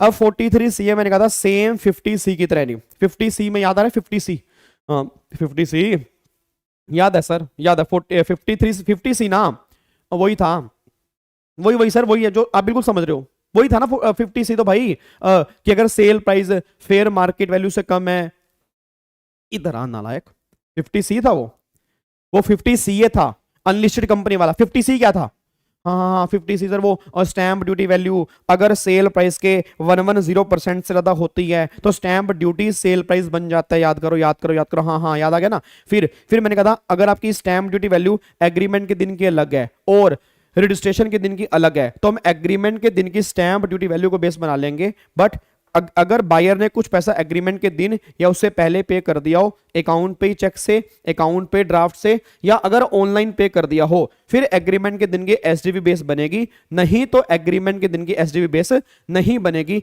ये सारी बातें हमारी वहां पे निकल के आती हैं। कोई दिक्कत परेशानी हो तो बता दो जी। पक्का पक्का वही पॉइंट मैंने यहाँ पे लिखा हुआ है, देखो पहले एक जगह 120% की रेशो भी यहाँ पर थी, बट अब वो डिलीट हो चुकी है। अब सिर्फ 110% वाली रेशो ध्यान देनी है। और यहाँ पे मैंने एक पॉइंट और लिखा नहीं है, जो मैंने आपको बताया था, लिखा नहीं है बट मैंने बताया था कि एग्रीमेंट के दिन की एसडीवी अलग है, रजिस्ट्रेशन के दिन की अलग है, फिर हमें एग्रीमेंट के दिन की लेके चलनी है। कब लेके चलनी है? अगर बायर ने कुछ पैसा एग्रीमेंट के दिन या उससे पहले पे कर दिया हो, अकाउंट पे चेक, अकाउंट पे ड्राफ्ट या ऑनलाइन, तब तो लेंगे एग्रीमेंट के दिन की, नहीं तो फिर क्या लेंगे? रजिस्ट्रेशन के दिन की लेंगे। और एक पॉइंट हमने यहाँ पे और किया था, याद है? एक पॉइंट हमने और किया था, याद करो कौन सा पॉइंट किया था? यहां पर मैंने कहा था कि अगर आपको फील हो रहा है, आपको लग रहा है कि आपकी एसडीवी जो है वो ज्यादा है, फेयर मार्केट वैल्यू कम है, तो गवर्नमेंट ने कहा था तेरे पास दो ऑप्शन है वैल्यूएशन ऑफिसर, या तो अपील कर दे और जहां पर तू जाएगा वो तेरी वैल्यू निकाल देंगे। उस वैल्यू को तुझे अपनी वैल्यू माननी है, बट वो वैल्यू स्टैंप ड्यूटी वैल्यू से ज्यादा नहीं होनी चाहिए और एक्चुअल सेल प्राइस से कम नहीं होनी चाहिए। ये सारी की सारी बातें हमने वहां पे कंप्लीट की थी, अगर आपको याद आ रहा हो जी। बात समझ में आ रही है? पक्का पक्का। चलो जी, उसके बाद देखो अगला पॉइंट क्या निकल के आ रहा है। अब नेक्स्ट पॉइंट ये निकल के आ रहा है 35A और 35A। इसमें क्या था? अगर आपने लाइसेंस और स्पेक्ट्रम पर खर्चा किया, याद करो, अगर कोई टेलीकम्युनिकेशन कंपनी है, हाँ जी हेलो इधर, अगर कोई टेलीकम्युनिकेशन कंपनी है, उसने लाइसेंस लेना है, स्पेक्ट्रम लेना है, उसने गवर्नमेंट ऑफ इंडिया से लाइसेंस मांगा, गवर्नमेंट ऑफ इंडिया ने कहा लाइसेंस जो है 50 लाख रुपए का है और लाइसेंस की लाइफ 10 साल की है। अब लाइसेंस वैसे कैपिटल खर्चा है, लाइसेंस वैसे इनटेंजिबल एसेट है, लाइसेंस पर इनटेंजिबल एसेट होने की वजह से वैसे 25% के रेट से डेप्रीसिएशन मिलना चाहिए, बट गवर्नमेंट ने कहा नहीं। गवर्नमेंट ने कहा इसका ट्रीटमेंट हम अलग करेंगे, जितने साल का वो लाइसेंस होगा ना, उतने साल से डिवाइड करके लाइसेंस की कॉस्ट को हर साल अलाउड कर देंगे। गवर्नमेंट ये बात कहना चाहती है। बताओ कोई दिक्कत परेशानी हो तो बताओ जी। कोई दिक्कत तो नहीं है? वही बात यहाँ पे लिखी है, जो लाइसेंस वाले खर्चे हैं, जितने साल में लाइसेंस जितने साल का वो लाइसेंस होगा उतने साल से वो डिवाइड करके हर साल वो खर्चा आपको अलाउड हो जाएगा। बस ये पर ध्यान दो जी। क्या मेरी बात समझ में आ रही है जी? क्या मेरी बात आपको समझ में आ रही है? पक्का पक्का, कोई दिक्कत तो नहीं है? तो क्रक्स बस ये निकल गया कि जितने का भी लाइसेंस होगा, जितने साल का वो लाइसेंस होगा, उतने साल से डिवाइड कर देंगे टोटल कॉस्ट को, हर साल उतना उतना डेबिट कर लेंगे। एक पॉइंट हमने यहां पे और किया था, यहां पर मैंने कहा था कि अगर आपने लाइसेंस बीच में बेच दिया, याद है, अगर आपने लाइसेंस बीच में बेच दिया तो फिर मैंने कहा था आपका सेल प्राइस, याद करो, अनअमोर्टाइज कॉस्ट से कम है, तो फिर जो बैलेंस बचेगा loss on sale of licence होगा, उसकी तुम्हें डिडक्शन मिल जाएगी अंडर सेक्शन 35A बेबी या ABA, आप पीएनएल में डेबिट कर सकते हो। एक पॉइंट यहां पे और था, अगर आपका सेल प्राइस अनअमोर्टाइज कॉस्ट से ज्यादा है तो फिर वो टैक्सेबल कर देंगे पीजीपी के अंदर, और अगर तुम्हारा सेल प्राइस तुम्हारी एक्चुअल कॉस्ट से भी ज्यादा है तो फिर वो कैपिटल गेन में टैक्सेबल होगा। सेम एसएलएम मेथड वाला ट्रीटमेंट था, फर्क बस ये निकल के आ रहा है कि वहां पे नाम अलग थे, यहां पे नाम अलग है। वहां पे टर्मिनल डेप्रिसिएशन था, यहां डिडक्शन है।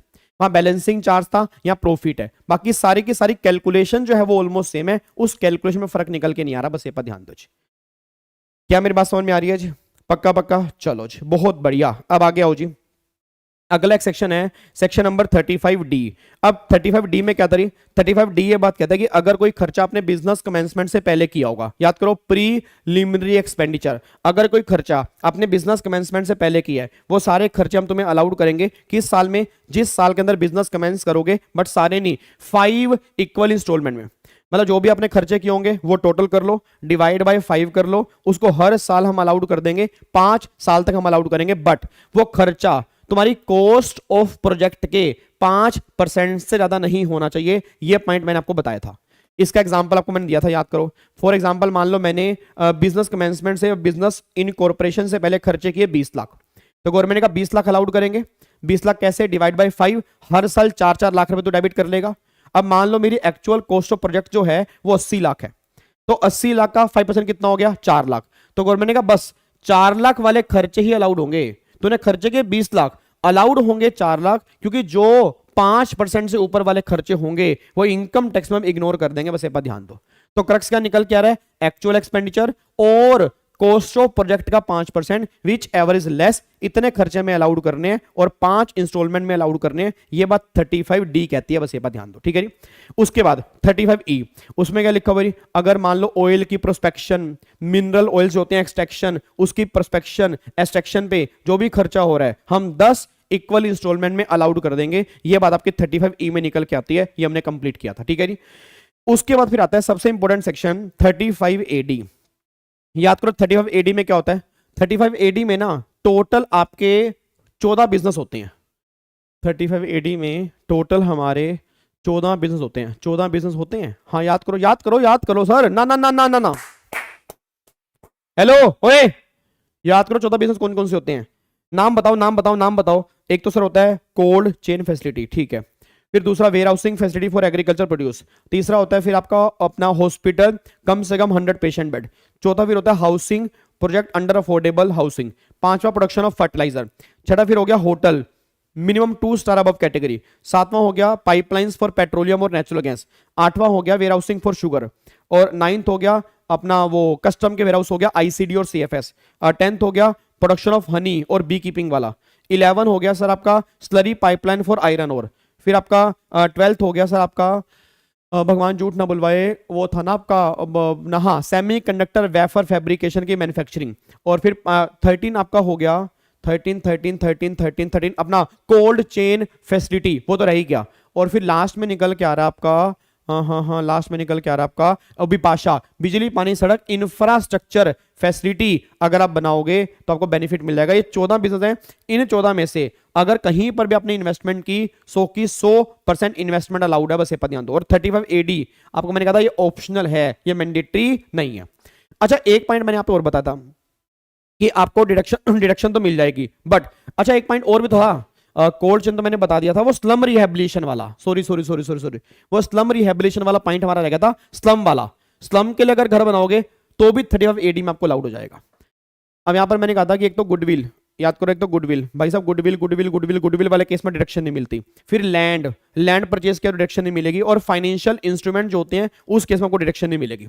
अरे किसी बच्चे को याद है, देखो आपका माइंड कितना तेज काम कर रहा है, याद है 35AD की जो एसेट्स होती हैं उसको कितने साल से पहले आप किसी और बिजनेस में यूज नहीं कर सकते, याद करो।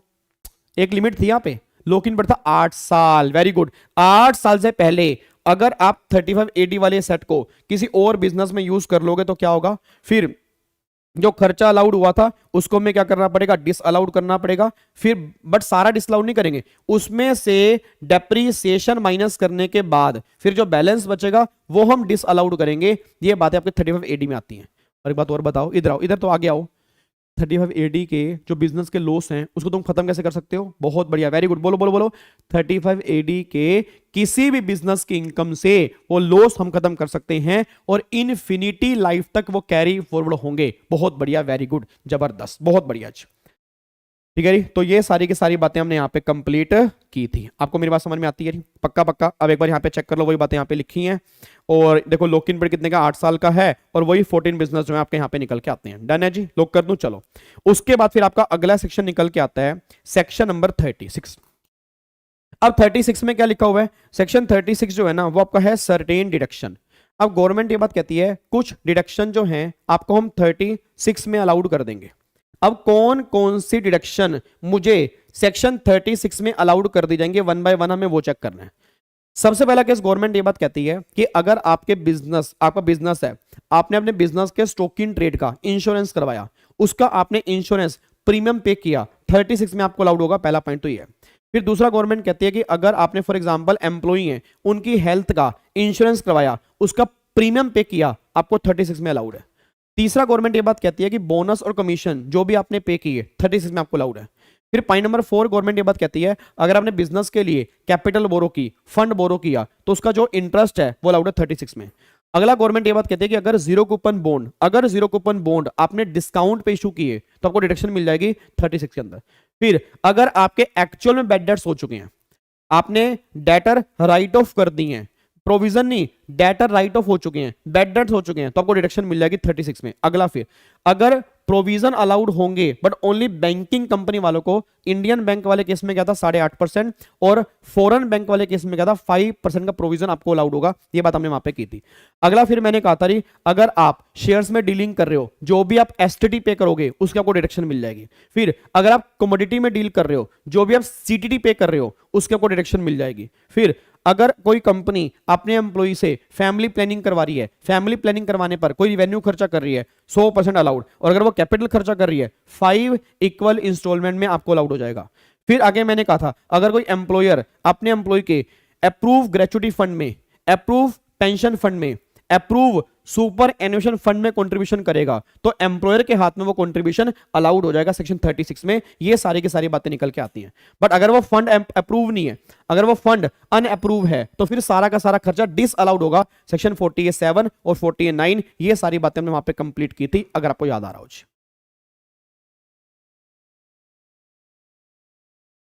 क्या मेरी बात समझ में आ रही है? नहीं, क्या मेरी बात आपको समझ में आ रही है?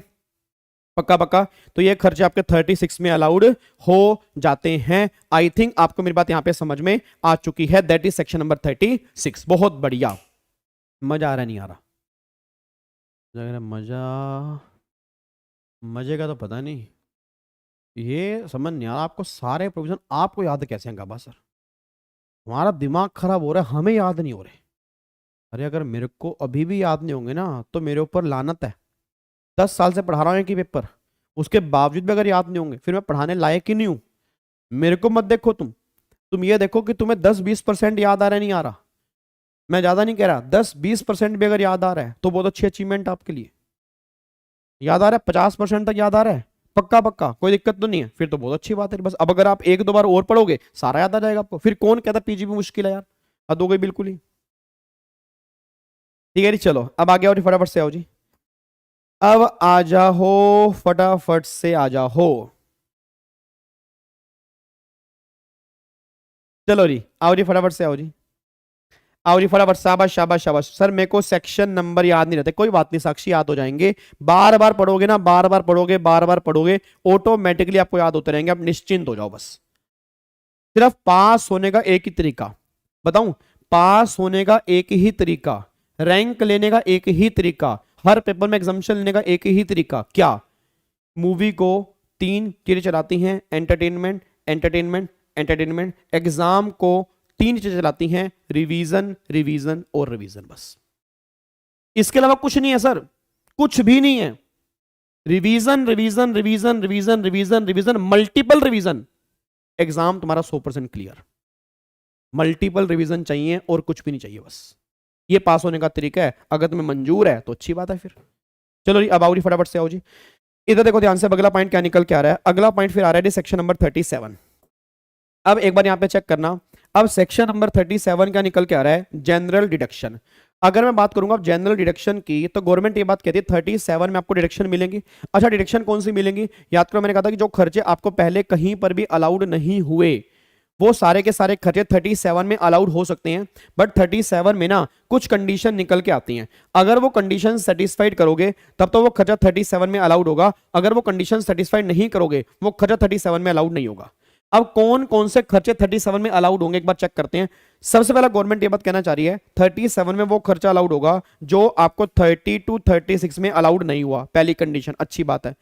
दूसरी कंडीशन, फिर 100% वो बिजनेस वाला खर्चा है, ठीक है, 100% वो रिवेन्यू खर्चा है, ठीक है, वो खर्चा लीगल खर्चा है, ठीक है, सीएसआर वाला खर्चा नहीं है, ठीक है, और कोई भी फ्री बीस नहीं है। फ्री बीस मतलब होता है, याद आ गया, वो डॉक्टर को गिफ्ट मिल रहे हैं, बेनिफिट मिल रहे हैं, मेडिसिन शॉपकीपर गिफ्ट दे रहे हैं, तो गवर्नमेंट ने कहा वो वाला खर्चा नहीं है। अगर ये कंडीशन सेटिस्फाइड हैं तो खर्चे आपको 37 में अलाउड हो जाएंगे, नहीं तो खर्चे 37 में अलाउड नहीं होंगे। बस ये बात ध्यान दो। तो सिंपल सी बात बस ये निकल के आ रही है, ऐसे खर्चे जो पहले तुम्हें कहीं पर भी अलाउड नहीं हुए, ऐसे खर्चे ऐसे खर्चे ऐसे खर्चे जो तुम्हें, ऐसे खर्चे, हाँ सुनो, हेलो ओए भिंडी, ऐसे खर्चे जो तुम्हें पहले कहीं पर भी अलाउड नहीं हुए, दूसरा जो खर्चे रिवेन्यू हैं, जो खर्चे लीगल हैं, और कौन से, जो CSR वाले नहीं हैं, और फिर जो खर्चा आपका फ्री बीस वाला नहीं है, वो सारे खर्चे 37 में तुम डेबिट कर सकते हो। गवर्नमेंट ये बात कहना चाह रही है 37 इज रेजिडुअरी सेक्शन, बचे कुछ सारे खर्चे 37 में अलाउड होते हैं, बस ये पर ध्यान देना चाहिए। क्या मेरी बात समझ में आ रही है जी? पक्का पक्का, चलो बहुत बढ़िया जी। उसके बाद अब चेक करो, अब यहां पे आ जाओ सेक्शन, आ जाओ 40 पर जी। अब यहां पे आओ सेक्शन नंबर 40 पर आओ जी। अब एक सेक्शन नंबर 40A1, 40A1A और 40A3, इसमें क्या लिखा हुआ है एक बार वो चेक करते हैं। हेलो भाई साहब इधर देखो ध्यान से, सारे बच्चे यहां पे आओ, वापिस आओ। अब एक बार यहां पे चेक करना, अब गवर्नमेंट ये बात कहना चाह रही है सेक्शन 40 में ना देखो दो चीजें होंगी, या तो पेमेंट आपने की है रेजिडेंट को, या पेमेंट आपने की है नॉन रेजिडेंट को। बहुत ध्यान से पढ़ना। अब अगर आपने पेमेंट की है रेजिडेंट को, पेमेंट गवर्नमेंट कह रही है कोई पेमेंट, कोई भी, यहाँ पे सैलरी है, अदर देन सैलरी है, कमीशन है, इंटरेस्ट है, ब्रोकरेज है, प्रोफेशनल फीस है, कुछ भी है, सारी पेमेंट यहाँ पे आएंगी। अगर आपने रेजिडेंट को कोई भी पेमेंट की है और उस पेमेंट पर TDS कटना चाहिए था, उस पेमेंट पर क्या था, TDS कटना चाहिए था। ऐसा मैं क्यों कह रहा हूं, मैंने तुम्हें रेंट पे किया, अब उस रेंट पे TDS कटना ही नहीं चाहिए था, और मैंने TDS काटा भी नहीं, तो मैंने कोई डिफॉल्ट थोड़ा किया। हेलो ओए भाई साहब, क्वेश्चन सुना मैंने क्या बोला? मैंने कहा मैंने तुम्हें रेंट पे किया, रेंट पे TDS कटता है 2,40,000 के बाद, मैंने तुम्हें 2 लाख रुपए का रेंट पे किया, TDS नहीं काटा, मैंने कौन सा गुनाह कर दिया? तो गवर्नमेंट ने कहा TDS काटने की बात तब आएगी जब पहले TDS कटना चाहिए, और वो TDS कटना चाहिए या नहीं चाहिए वो कैसे पता लगेगा? TDS के चैप्टर में। तो अगर मान लो उस चैप्टर में लिखा है इस पेमेंट पर TDS कटना चाहिए, दैट्स ऑल। तो गवर्नमेंट ये बात कह रही है कि अगर अगर अगर बहुत ध्यान सुनो, अगर अगर अगर पेमेंट पर TDS कटना चाहिए था और आपने TDS नहीं काटा, या TDS आपने काट लिया था बट रिटर्न फाइल करने की ड्यू डेट से पहले आपने जमा नहीं कराया, मतलब गवर्नमेंट ने क्या बोला, या तो TDS काटा नहीं या TDS आपने काट लिया बट आपने रिटर्न फाइल करने की ड्यू डेट से पहले जमा नहीं कराया, तो गवर्नमेंट ने बोला 70% खर्चा तो हम अलाउड कर देंगे क्योंकि तुम इंडिया के रेजिडेंट हो, बट 30% हम करेंगे डिस अलाउड। बट ये 30% भी तुम्हें अलाउड हो जाएगा किस साल में? जिस भी साल में तुम TDS काट के जमा करवा दोगे उस साल में खर्चा ये अलाउड हो जाएगा, बस ये पर ध्यान दो। तो मतलब ये पॉइंट निकल के आ रहा है कि अगर आज मैंने TDS नहीं काटा या काट के इस साल में जमा नहीं कराया रिटर्न फाइलिंग की ड्यू डेट से पहले, तो इस साल में 70% तक तो मैं डेबिट कर सकता हूं, 30% मैं डेबिट नहीं कर पाऊंगा। ये 30% मैं उस साल में डेबिट कर सकता हूं, जिस भी साल में TDS काट के जमा करवा दूंगा उस साल में डेबिट कर लूंगा। ये बातें 41 में लिखी है, कोई दिक्कत तो नहीं है? पक्का पक्का लोग कर दूं। चलो अब अगले पॉइंट पे आओ जी। अगला पॉइंट आता है जी, बच्चा कहता है सर अगर पेमेंट की है NR को, तो गवर्नमेंट ने कहा देख भाई अगर तूने पेमेंट की है NR को तो सैलरी को छोड़ दे, सैलरी को बाहर निकाल दे। अब सैलरी को छोड़ के कोई भी पेमेंट है, professional fees, brokerage, commission, interest, what कोई पेमेंट है, अगर पेमेंट की NR को TDS नहीं काटा या TDS काटा बट TDS काटने के बाद जमा नहीं कराया, आपने TDS ही नहीं काटा या TDS काटा बट TDS काटने के बाद आपने जमा नहीं कराया, तो गवर्नमेंट ने कहा भाई सुन 100% खर्चा डिस अलाउड है। क्या है? दोबारा बोलो क्या है? 100% खर्चा क्या है? डिस अलाउड है। फिर बोलो क्या है? 100% खर्चा क्या है? डिस अलाउड है। फिर गवर्नमेंट ये बात कह रही है 100% खर्चा तुम्हारा डिस अलाउड है, बट हम ये अलाउड कर देंगे उस साल में जिस साल में तू TDS काट के जमा करवा देगा उस साल में अलाउड कर देंगे, हमें कोई दिक्कत नहीं है। नहीं यार मेरे बात समझ में यार, सिंपल सी बात मैंने बोली है, NR वाले केस में 100% डिसअलाउड है और R वाले केस में 30 और 70 की रेशियो है। बट अगर मैं बात करूंगा सैलरी की, सैलरी वाले केस में अगर TDS नहीं काटोगे, एक बार अगर डिस अलाउड हो गया तो फॉर एवर डिस अलाउड होगा, यहां पे दोबारा बाद में कभी अलाउड नहीं हो पाएगा, बस ये पर ध्यान दो। क्या मेरी बात समझ में आती है? क्या आपको मेरी बात समझ में आ रही है? पक्का पक्का कोई दिक्कत तो नहीं है? लोग कर दूं। चलो जी, तो ये हमारा निकल के आ रहा है 40A3, ये हमारा 40A3 है और ये हमारा 40A1 निकल के आ रहा है और ये हमारा 40A1A निकल के आ रहा है। आई थिंक आपको मेरी बातें समझ में आती हैं, ठीक है जी। अच्छा एक बात और यहाँ पे ध्यान दिमाग लेके चलना, एक पॉइंट मैंने और कहा था कि डायरेक्ट टैक्स, लाइन बोलोगे वो कौन सी थी? एक बार वो लाइन बोल दो कौन सी थी, याद करो वो लाइन कौन सी थी? डायरेक्ट टैक्स से रिलेटेड कोई भी खर्चे होंगे वो इनकम टैक्स में हमेशा डिस अलाउड किए जाएंगे। मैं दोबारा बोलूंगा, डायरेक्ट टैक्स से रिलेटेड कोई भी खर्चे होंगे वो हमेशा इनकम टैक्स में डिस अलाउड किए जाएंगे। अब वो इनकम टैक्स है, TDS है, TCS है, उसका इंटरेस्ट है, उसकी पेनल्टी है, ये सारे खर्चे अगर P&L में डेबिट किए हुए हैं हमें वो डिस अलाउड करने पड़ेंगे। अगर वो अदर इंफॉर्मेशन में दी हैं हमें डेबिट नहीं करने, क्योंकि वो सारे खर्चे डिस अलाउड है। इनडायरेक्ट टैक्स वाले खर्चे, जीएसटी, कस्टम, एक्साइज ड्यूटी, ये अलाउड है। बट हाँ, इसके इंटरेस्ट, इसकी पेनल्टी जो है वो अलाउड नहीं है। पेनल्टी जो होगी अलाउड नहीं है, बट जो नॉर्मल टैक्सेस होंगे, इनडायरेक्ट टैक्स होंगे, वो हम डेबिट कर सकते हैं। वो हमारे खर्चे बिजनेस के माने जाते हैं, उनको डेबिट करने में कोई दिक्कत नहीं है। बस ये बात ध्यान दो जी, ठीक है जी। अब यहाँ पे एक बार चेक करो, देखो एक्सपेंडिचर ये हो गया। हाँ, अब आगे देखो 48(2). अब 48(2) में क्या लिखा है, याद है 48(2) में क्या था? 48(2), 48(2), हाँ, याद आ गया सर। 48(2) में ये था कि अगर आपने एक्सपेंडिचर की पेमेंट की है, और अगर एक्सपेंडिचर की पेमेंट जो आपने की है, अगर वो एक्सेसिव है या वो अनरीजनेबल है, हाँ जी, क्या है, एक्सेसिव है या वो अनरीजनेबल है, तो जितनी पेमेंट एक्सेसिव होगी या जो पेमेंट आपकी अनरीजनेबल होगी, वो पेमेंट करने वाले के हाथ में क्या हो जाएगी, डिसअलाउड हो जाएगी। ये बातें हमने वहां पे कंप्लीट की थी, याद आ रही है मेरी बातें? आपको मेरी बातें याद भी आती है, नहीं आती? हाँ या ना बोला करो, हाँ या ना, याद आती है? तो गवर्नमेंट ये बात कहना चाह रही है, अगर पेमेंट एक्सेसिव है या अगर पेमेंट अनरीजनेबल है, तो जितनी पेमेंट एक्सेसिव होगी या अनरीजनेबल होगी, वो सारी की सारी पेमेंट हम पेमेंट करने वाले के हाथ में क्या कर देंगे, डिसअलाउड कर देंगे। ये बातें आपकी 48(2) में निकल के आती हैं, बस ये बात ध्यान दो। डन है? उसके बाद चेक करो, अगला फिर एक सेक्शन आ रहा है 48(3). अब 48(3) में क्या था, याद करो। 48(3) में अगर एक पर्सन को एक दिन में एक खर्चे की, अगर हमने 10,000 तक पेमेंट करनी है, कोई दिक्कत नहीं है। अगर एक पर्सन को एक दिन में एक खर्चे की 10,000 से ऊपर पेमेंट करनी है, अकाउंट पे चेक, अकाउंट पे ड्राफ्ट या ऑनलाइन पेमेंट करनी पड़ेगी, तब वो पेमेंट अलाउड होगी। नहीं तो पेमेंट करने वाले के हाथ में हम डिसअलाउड कर देंगे। और ये 10,000 रुपए की लिमिट जो है, ट्रांसपोर्टर वाले केस में 35,000 रुपए की लिमिट एप्लीकेबल हो जाएगी। नॉर्मल केस में 10,000 रुपए की है, और ट्रांसपोर्टर वाले केस में 35,000 रुपए की लिमिट है। आपको याद है? याद है? नहीं, आपसे बोल रहा हूं, आपसे याद तो। एक मैंने कहा था कुछ केस ऐसे होते हैं जहां पर जितना मर्जी कैश पे कर दो, सारा अलाउड होता है। अब वो केस कौन कौन से होते हैं, याद करो। अगर हमें गवर्नमेंट को टैक्स पे करना है, अलाउड है। अगर किसी किसान को हमें पेमेंट करनी है, एग्रीकल्चर प्रोड्यूस की, अलाउड है। उसके बाद फिर गवर्नमेंट यहां पे बात कहती है, अगर आसपास एरिया में कोई बैंक ही नहीं है, कोई बैंक नहीं है, कोई बैंकिंग फैसिलिटी नहीं है, अगर वहां तुम कैश पे कर रहे हो, अलाउड है। बट हाँ, जिस दिन बैंकों का हॉलीडे है, जिस दिन बैंकों की स्ट्राइक है, अब ये पॉइंट वहां से डिलीट हो चुका है। इट मींस अब अगर वहां पर कैश पे करोगे तो अलाउड नहीं होगा, डिस अलाउड है। क्योंकि आजकल ऑनलाइन पेमेंट का जमाना है, चाहे बैंक बंद हो या ना हो, वो मैटर नहीं करता। बस ये बात ध्यान दो। एक बच्चा कहता है, सर क्या सारी पेमेंट डिस अलाउड होगी या एक्सेसिव? सारी की सारी। अगर 40,000 रुपए की कैश पेमेंट है, तो 40 के 40,000 रुपए ही डिस अलाउड हैं, 10,000 माइनस नहीं करने। बस ये बात ध्यान दो। तो ये बातें आपकी 48(3) में निकल के आती हैं। आई थिंक आपको मेरी बातें समझ में आती होंगी जी, ठीक है।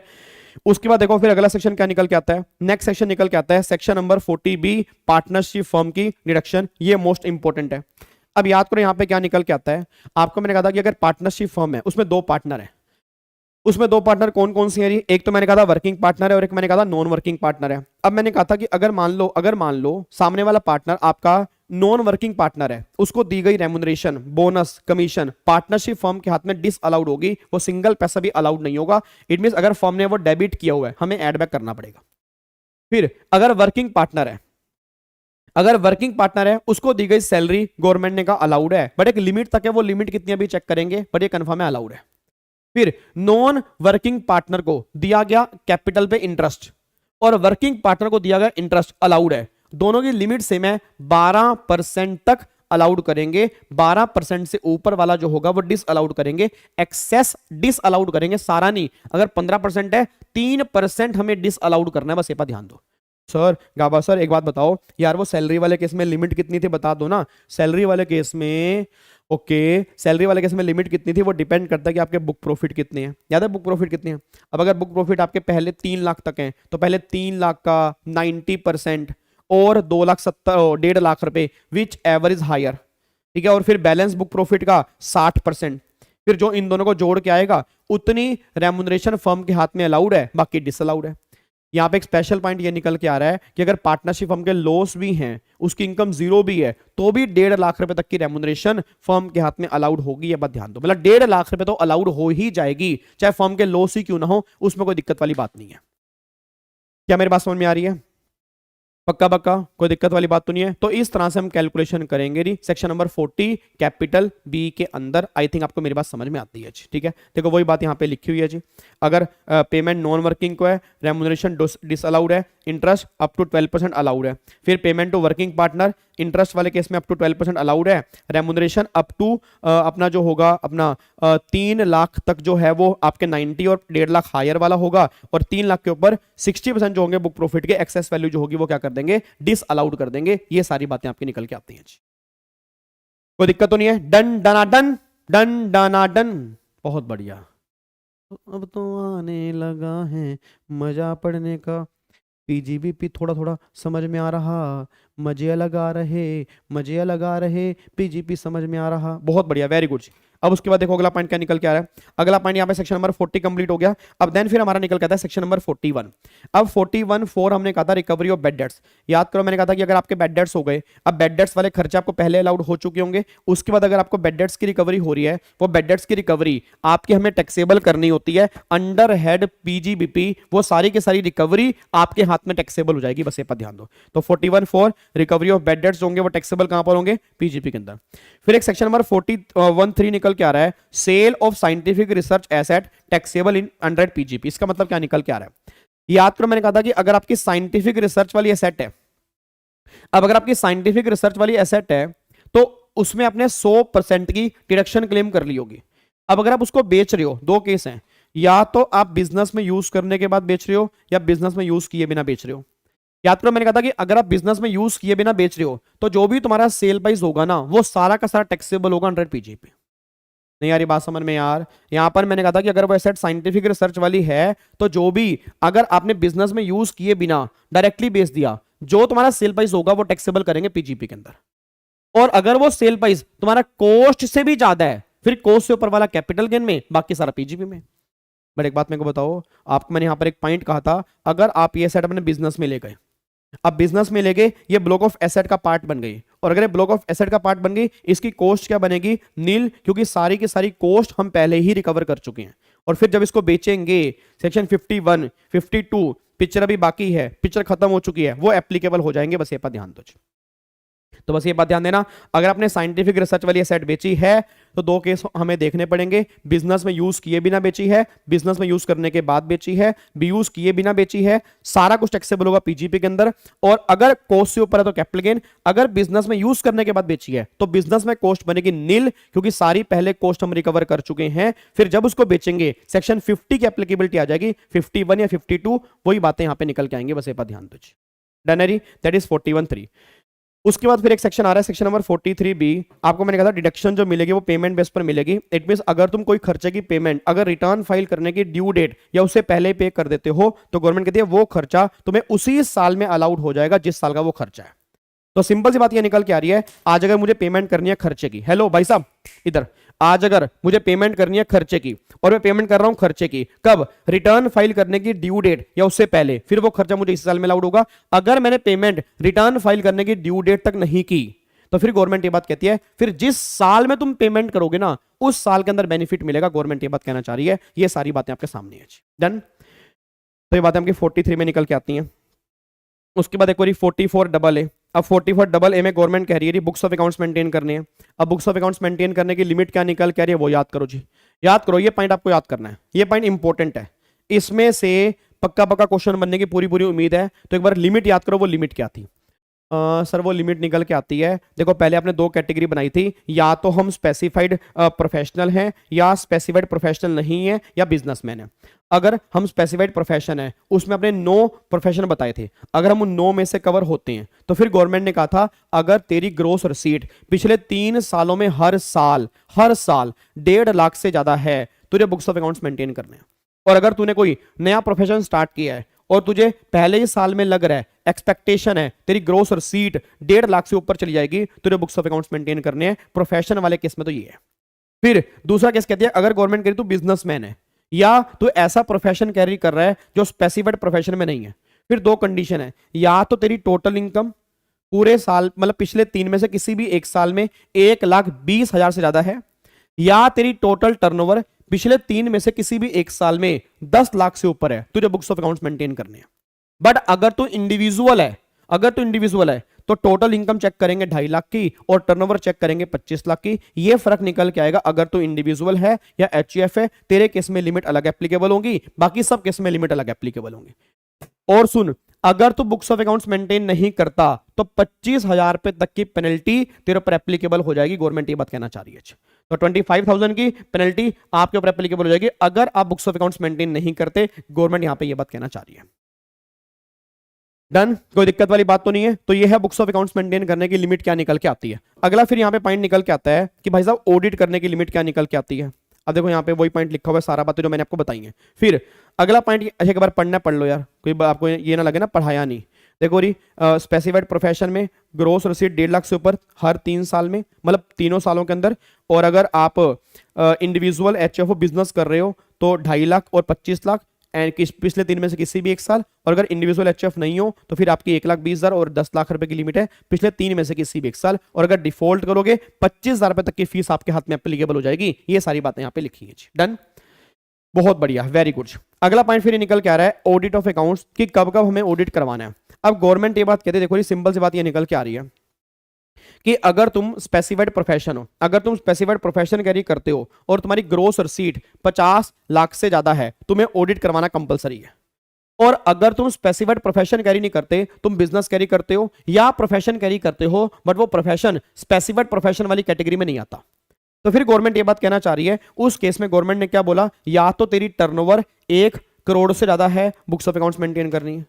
और अगर 95% ट्रांजैक्शन का लेन देन जो हो रहा है वो ऑनलाइन मोड से हो रहा है, मतलब अकाउंट पे चेक से, अकाउंट पे ड्राफ्ट या ऑनलाइन मोड से हो रहा है, तो हम तेरी 1 करोड़ रुपए की लिमिट जो है वो 10 करोड़ रुपए की लिमिट कर देंगे। बस ये पर ध्यान दीजिए, मतलब 1 करोड़ रुपए की नॉर्मल ऑडिट की लिमिट है। अगर 95% ट्रांजैक्शन का लेन देन जो है वो ऑनलाइन हो रहा है तो 1 करोड़ वाली लिमिट जो है वो 10 करोड़ रुपए की हो जाएगी।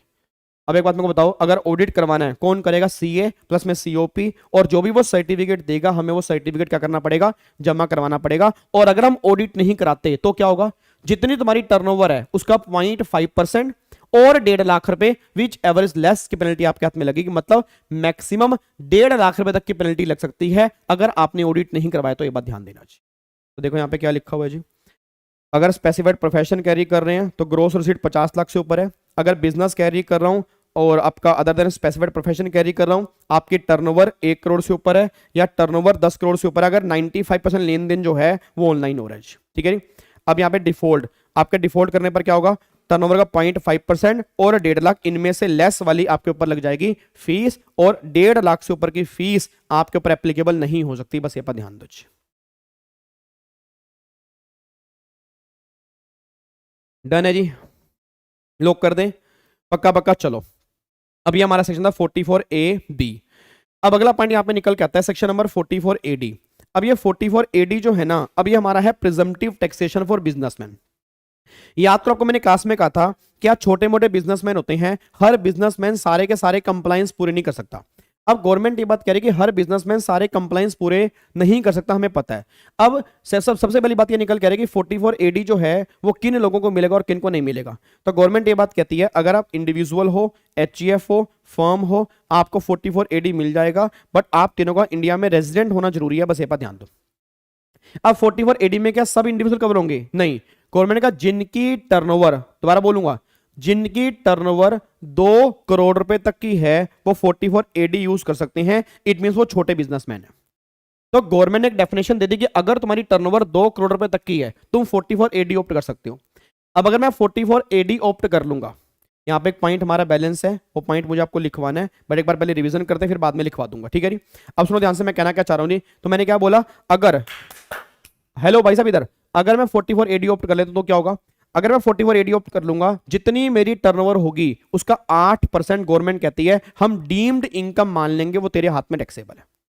और अगर तूने पेमेंट रिसीव की है online, debit card, credit card, या मान लो गूगल पे, या मान लो अपने अकाउंट पे चेक या अकाउंट पे ड्राफ्ट, तो फिर हम 6% इनकम मानेंगे, फिर 8% नहीं मानेंगे।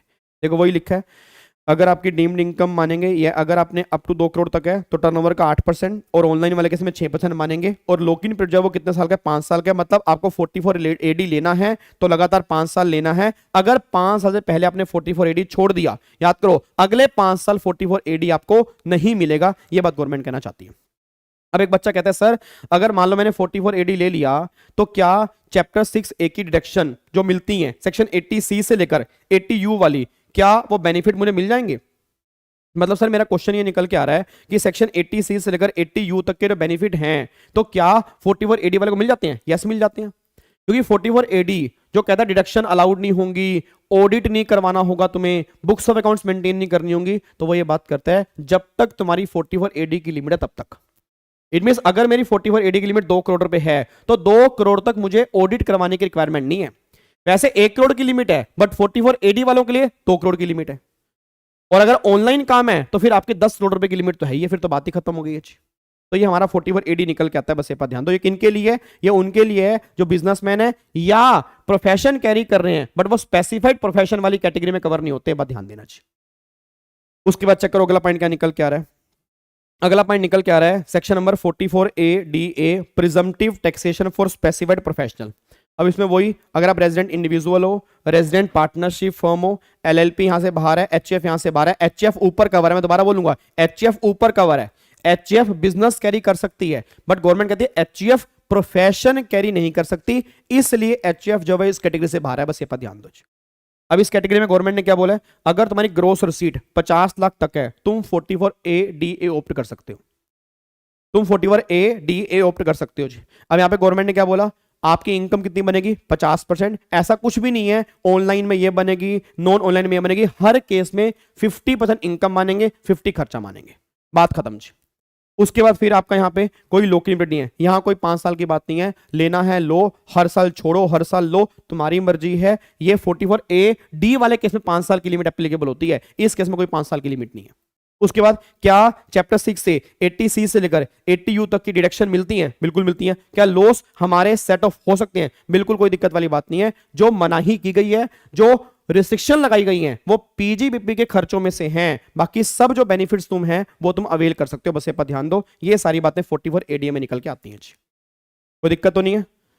पक्का पक्का जी, लॉक कर सकता हूं। चलो अब यहां पे एक बार आ जाओ, आपका एक सेक्शन लास्ट है यहाँ पे 44AE। अब 44AE वाले केस में क्या होता है? 44AE वाले केस में याद करो, आपके गुड्स कैरीज, वो ट्रक वाले जो हैं, आपके गुड्स कैरीज पूरे साल में 10 तक ट्रक होने चाहिए। अगर आपके पूरे साल में 10 तक गुड्स कैरीड हैं तो गवर्नमेंट ने कहा 44AE में इनकम निकाल सकते हो। अब 44AE में इनकम कैसे निकलेगी? 2 केस होंगे। 2 केस कौन कौन से होंगे? 2 केस कौन कौन से होंगे?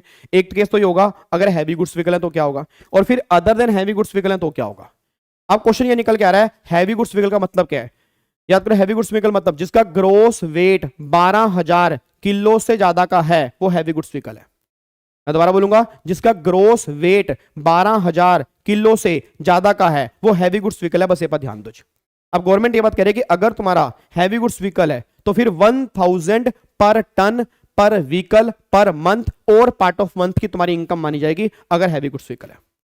और अगर हैवी गुड्स व्हीकल नहीं है तो क्या होगा? 7500 पर मंथ और पर व्हीकल और पार्ट ऑफ मंथ, इस बेस पे कैलकुलेशन होगी। आपके एग्जाम में कंफर्म कंफर्म कंफर्म 44AE में से क्वेश्चन बनता, बस ये पर ध्यान दो। तो सिंपल सी बात बस ये निकल के आ रही है, जितने हैवी गुड्स व्हीकल हैं उसको बाइफरकेट अलग कर लो, other than heavy goods vehicle वाले को अलग कर लो, और हैवी गुड्स व्हीकल पे 1000 पर टन पर व्हीकल पर मंथ और पार्ट ऑफ मंथ की कैलकुलेशन कर लो, और नॉन हैवी वाले पे 7500 पर मंथ और पार्ट ऑफ मंथ और पर व्हीकल की कैलकुलेशन कर लो। इन दोनों को जोड़ के आपकी इनकम निकल के आ जाएगी। और जो हमें इस क्वेश्चन में, जो हमें इसमें यूज चेक करना है, याद है यूज हम कहां से चेक करेंगे? जब आपने वो मोटर व्हीकल परचेस किया वहां से 31 मार्च तक, वहां से 31 मार्च, अगर आपने वो मोटर व्हीकल बीच में सेल कर दिया, फिर जहां सेल किया उस मंथ तक हम कैलकुलेट करेंगे कितना यूज किया है। तो इस तरह से हम कैलकुलेशन करेंगे। इसके क्वेश्चन भी हमने लास्ट क्लास में कंप्लीट किए थे, अगर आपको याद आ रहा हो। क्या मेरी बात समझ में आ रही है? पक्का पक्का। That is section number 44AE, बस ये बात ध्यान दो। फिर अगला पॉइंट यहां पे निकल के आ रहा है सेक्शन नंबर 14A और रूल नंबर 8D। अब सेक्शन 14A क्या बोलता है कि अगर आपकी इनकम एग्जम्प्ट है, अगर आपकी इनकम एग्जम्प्ट होती है तो उससे रिलेटेड जो भी खर्चे होते हैं वो इनकम टैक्स में अलाउड नहीं होते। अब अगर खर्चे मिक्स दिए हो तो क्या होगा? अगर खर्चे मिक्स दिए हो तो क्या होगा? सिंपल सी बात ये निकल के आती है, अगर मिक्स खर्चे दिए हैं तो mix expenditure divide by total income multiply exempted income, ये वाला खर्चा डिस अलाउड होगा, टैक्सेबल वाला क्या कर देंगे? अलाउड कर देंगे। इस तरह से प्रोपोर्शनेट कैलकुलेशन करेंगे, दैट्स ऑल। ये बात हमारी यहां पे निकल के आती है। ठीक है, बात समझ में आ रही है? पक्का पक्का। चलो फिर आगे, rate of depreciation.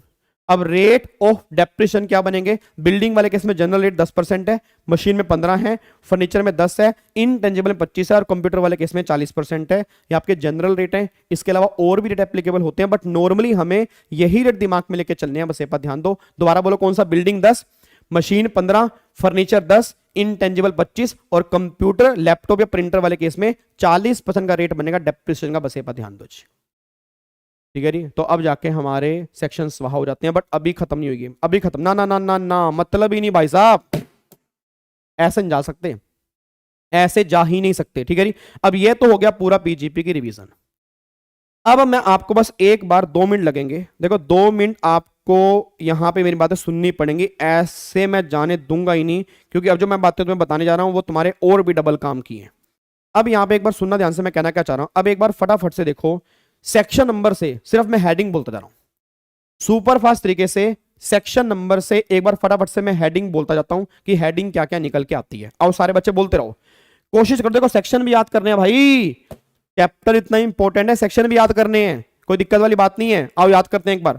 Section number 28 charging section, 29 how to compute BGP की इनकम, 30 बिल्डिंग वाले खर्चे, 31 मशीन वाले खर्चे, एक्सप्लेनेशन 1 डीम्ड बिल्डिंग टेनेंट वाला, एक्सप्लेनेशन 5 डेप्रिसिएशन क्लेम करना मैंडेटरी है, 3211 SLM method electricity company, 3212 normal depreciation, 3212A additional depreciation, 3213 terminal depreciation, 431 actual cost वाला, proviso to 32 less than 1 days use करोगे तो हाफ मिलेगा, सेकंड प्रोविजो अमलगामेशन वाली, 32 अनएब्सॉर्ब डेप्रिसिएशन, सेक्शन 10AA याद करो SEZ वाला, SEZ वाले की रिवीजन हमने नहीं की, ये रह गया ना।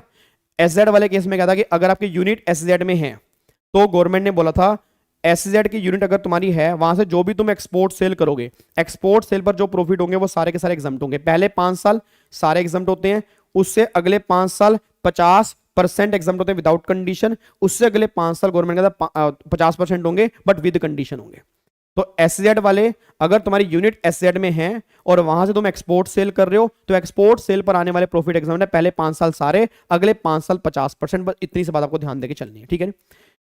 उसके बाद 43.6 WDV, 51 पिक्चर अभी बाकी है, 52 पिक्चर खत्म हो चुकी है, 38.2 पार्शली बिजनेस और partially personal, 50A SLM method वाले केस में short term capital gain, 43CA stamp duty value वाला, 33AB टी रबर कॉफी। याद है टी रबर कॉफी वाले केस में क्या होता है?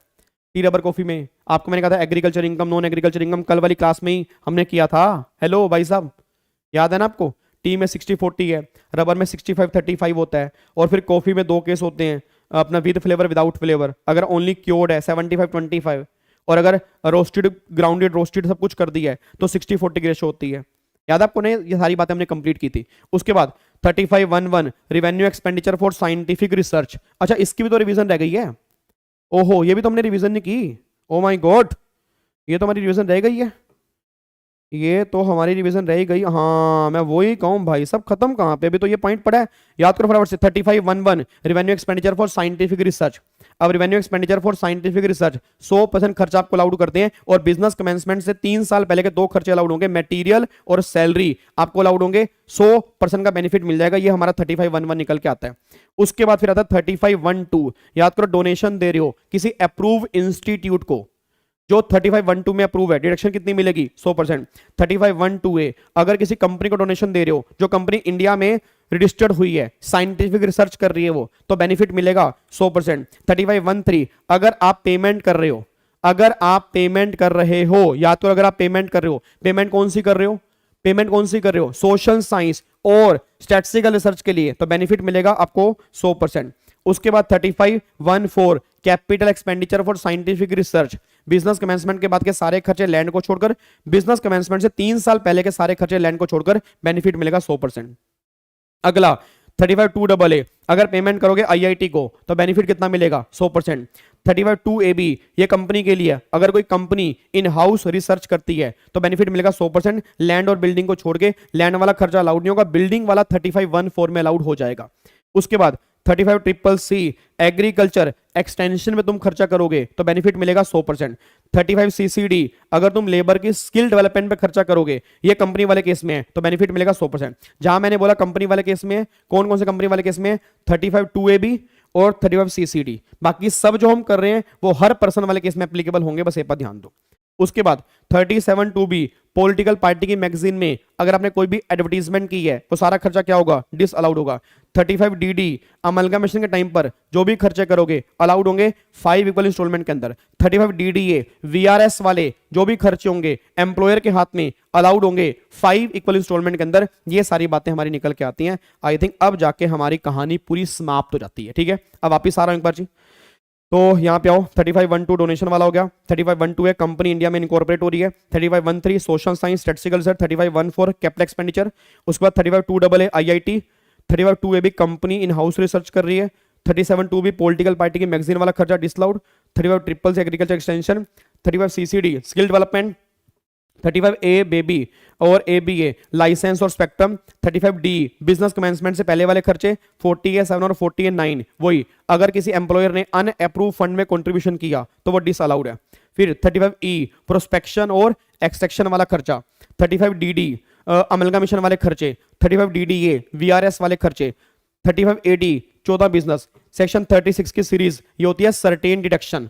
याद है ना वो अपना सर्टेन डायरेक्शन में हमने काफी सारी डायरेक्शन अभी कंप्लीट की। बैड डेट्स वाली हो गया, एसटीडी हो गया, सीटीडी हो गया, ये सारे पॉइंट हमने कंप्लीट किए। 37 जनरल डिडक्शन। एक्सप्लेनेशन 1 लीगल खर्चे अलाउड होंगे। एक्सप्लेनेशन 2 CSR वाले खर्चे अलाउड नहीं होंगे। उसके बाद 40(1) था अगर पेमेंट कर रहे हो तुम नॉन रेजिडेंट को पेमेंट कर रहे हो तो 100% खर्चा डिसअलाउड होगा। उसके बाद अपना 40(1) रेजिडेंट वाले केस में 70-30 की रेशो होती है। 48(2) उस केस में क्या होता है, 48(2) में डायरेक्ट टैक्स से रिलेटेड खर्चे सारे के सारे डिसअलाउड होते हैं। 40(a)(3) अगर सैलरी पे कर रहे हो एनआर को, TDS नहीं काटा, for ever disallowed. 40(b) partnership हमको डिडक्शन।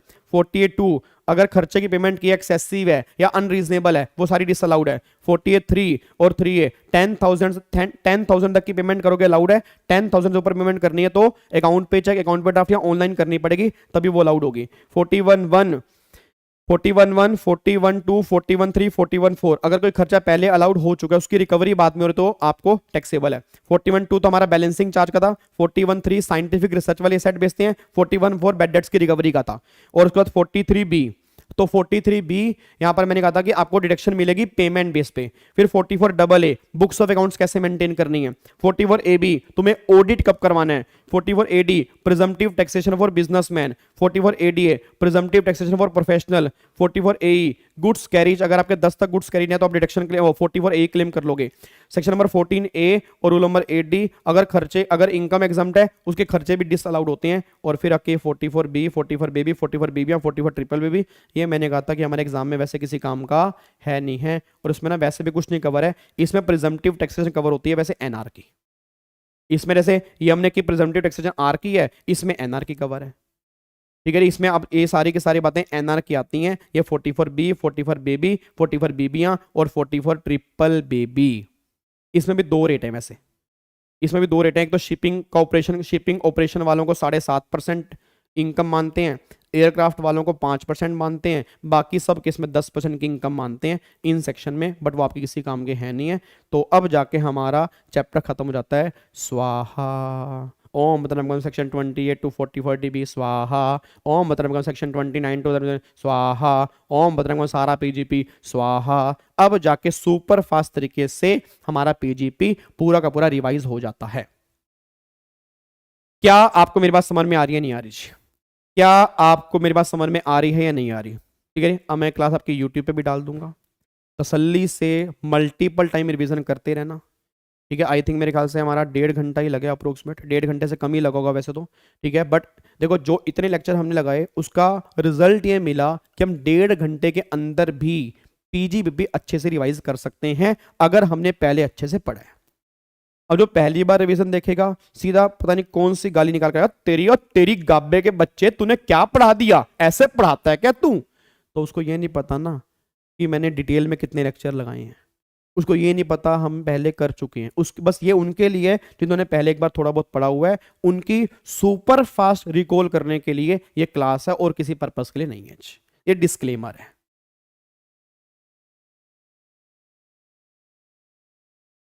ठीक है जी, कोई दिक्कत तो नहीं है? पक्का कोई दिक्कत तो नहीं है? क्या मैं इसको लॉक कर सकता हूं? तो अब जाके हमारा पीजीबीपी अच्छे तरीके से, बढ़िया तरीके से अब जाके हमारी पूरी रिवीजन जो है यहाँ पे खत्म हो जाती है। कोई दिक्कत वाली बात तो नहीं है। अब देखो सिंपल सी बात ये है, अब बस 2-3 मिनट में आपके और लूंगा, फिर 2-3 पॉइंट जो मुझे लिखवाने हैं वो मैं आपको लिखवा दूंगा। सुनना ध्यान से, अब सुनना मैं कहना क्या चाह रहा हूँ। अब एक तो मेरी बात सुनो, हेलो भाई साहब इधर सुनो। एक तो अब ये पीजी पे आपका रिवाइज हो गया। अब आपका एक काम है, इसके जितने भी क्वेश्चंस आपको मैंने करवाए थे वो तो हो गए, कुछ क्वेश्चन पेंडिंग है उसको भी कंप्लीट कर लो। देखो ये चैप्टर छोड़ना मत, ये चैप्टर ना कोई भी क्वेश्चन छोड़ना मत इसका, मतलब सिंगल क्वेश्चन भी स्किप ना हो, क्योंकि चैप्टर बहुत इंपॉर्टेंट है। अगर ये आपका हो गया ना इनकम टैक्स में, आपकी इनकम टैक्स की आधी हेडेक खत्म हो गई। मैं सही बता रहा हूं सर, बहुत सारे बच्चे इसको स्किप कर गए, और अगर ये स्किप कर गए तो पूरा इनकम टैक्स ही गायब हो जाता है। ठीक है, तो मुश्किल चैप्टर नहीं है, आपको मैंने पहली क्लास के अंदर भी कहा था, मुश्किल बिल्कुल भी नहीं। आप मुश्किल नहीं कह सकते, आप ये कह सकते हो लेंदी है, आप ये बोल सकते हो कि प्रोविजन ज्यादा है, बट आप ये नहीं कह सकते कि प्रोविजन मुश्किल है। प्रोविजन बिल्कुल प्रैक्टिकल बेस में, प्रोविजन बिल्कुल सिंपल, अगर आप ध्यान से पढ़ोगे तो प्रोविजन में कुछ भी नहीं है, बस ये बात ध्यान दो। क्या मेरी बात समझ में आ रही है आपको? पक्का पक्का, चलो जी। अब मैं इसको फाइनली लॉक कर सकता हूं। ये नोट्स मैं आपके टेलीग्राम पे डाल दूंगा, ये नोट्स मैं आपके टेलीग्राम पे डाल दूंगा, जो मैंने आपको नोट, जिस नोट से मैंने अभी रिवीजन कराई है, ये नोट्स आपके मैं टेलीग्राम पे डाल दूंगा। ये आपके रिवीजन पर्पस के लिए काम आ जाएंगे, बस ये पर ध्यान देना चाहिए। आप टेलीग्राम पे जाना, इसको आप डाउनलोड कर लेना, आराम से संभाल के रख लेना। जब भी तुम्हें पीजीपी रिवाइज करना होगा सुपर फास्ट तरीके से, यूट्यूब पर क्लास पड़ी होगी, उसको डाउनलोड कर लेना या देख लेना, नोट्स आपके हाथ में होंगे, अच्छे से आपकी दोबारा से रिवीजन हो जाएगी। एग्जाम से पहले एक दो बार और कर लेना, एग्जाम से एक दिन पहले फटाफट से 1 घंटे में थोड़ी स्पीड और फास्ट करके रिवीजन पूरी कंप्लीट कर लेना, आपको और मजा आ जाएगा जी। क्या बात समझ में आ रही है जी? पक्का पक्का, चलो जी। तो अब जाके हमारा पीजीबीपी की बढ़िया तरीके से रिवीजन खत्म हो जाती है। अब जब मैं यूट्यूब पे डालूंगा, आपका फर्ज क्या बनता है, जो आप बिल्कुल भी अदा नहीं करते, ना आप लाइक करते हो ना आप कमेंट करते हो, बस क्या बोलो तुम्हें यार, कई बार ऐसा लगता है भीख मांगनी पड़ती है, लाइक कर दो, लाइक कर दो, कमेंट कर दो प्लीज। आप ये चाहते हो कि मैं ऐसा करूं? कम से कम जो हार्डवर्क कर रहे हैं उसके लिए एप्रिसिएशन तो बनता है ना। तो मैं क्लास डालूंगा यूट्यूब पे, आपका फर्ज बनता है कि भर भर के लाइक और भर भर के कमेंट करने का, बस ये पर ध्यान दो। ठीक है, ये आपकी रिस्पॉन्सिबिलिटी है। डन, लॉक कर दूं? चलो जी, तो अब जाके हमारी रिवीजन कंप्लीट हो जाती है। ठीक है जी।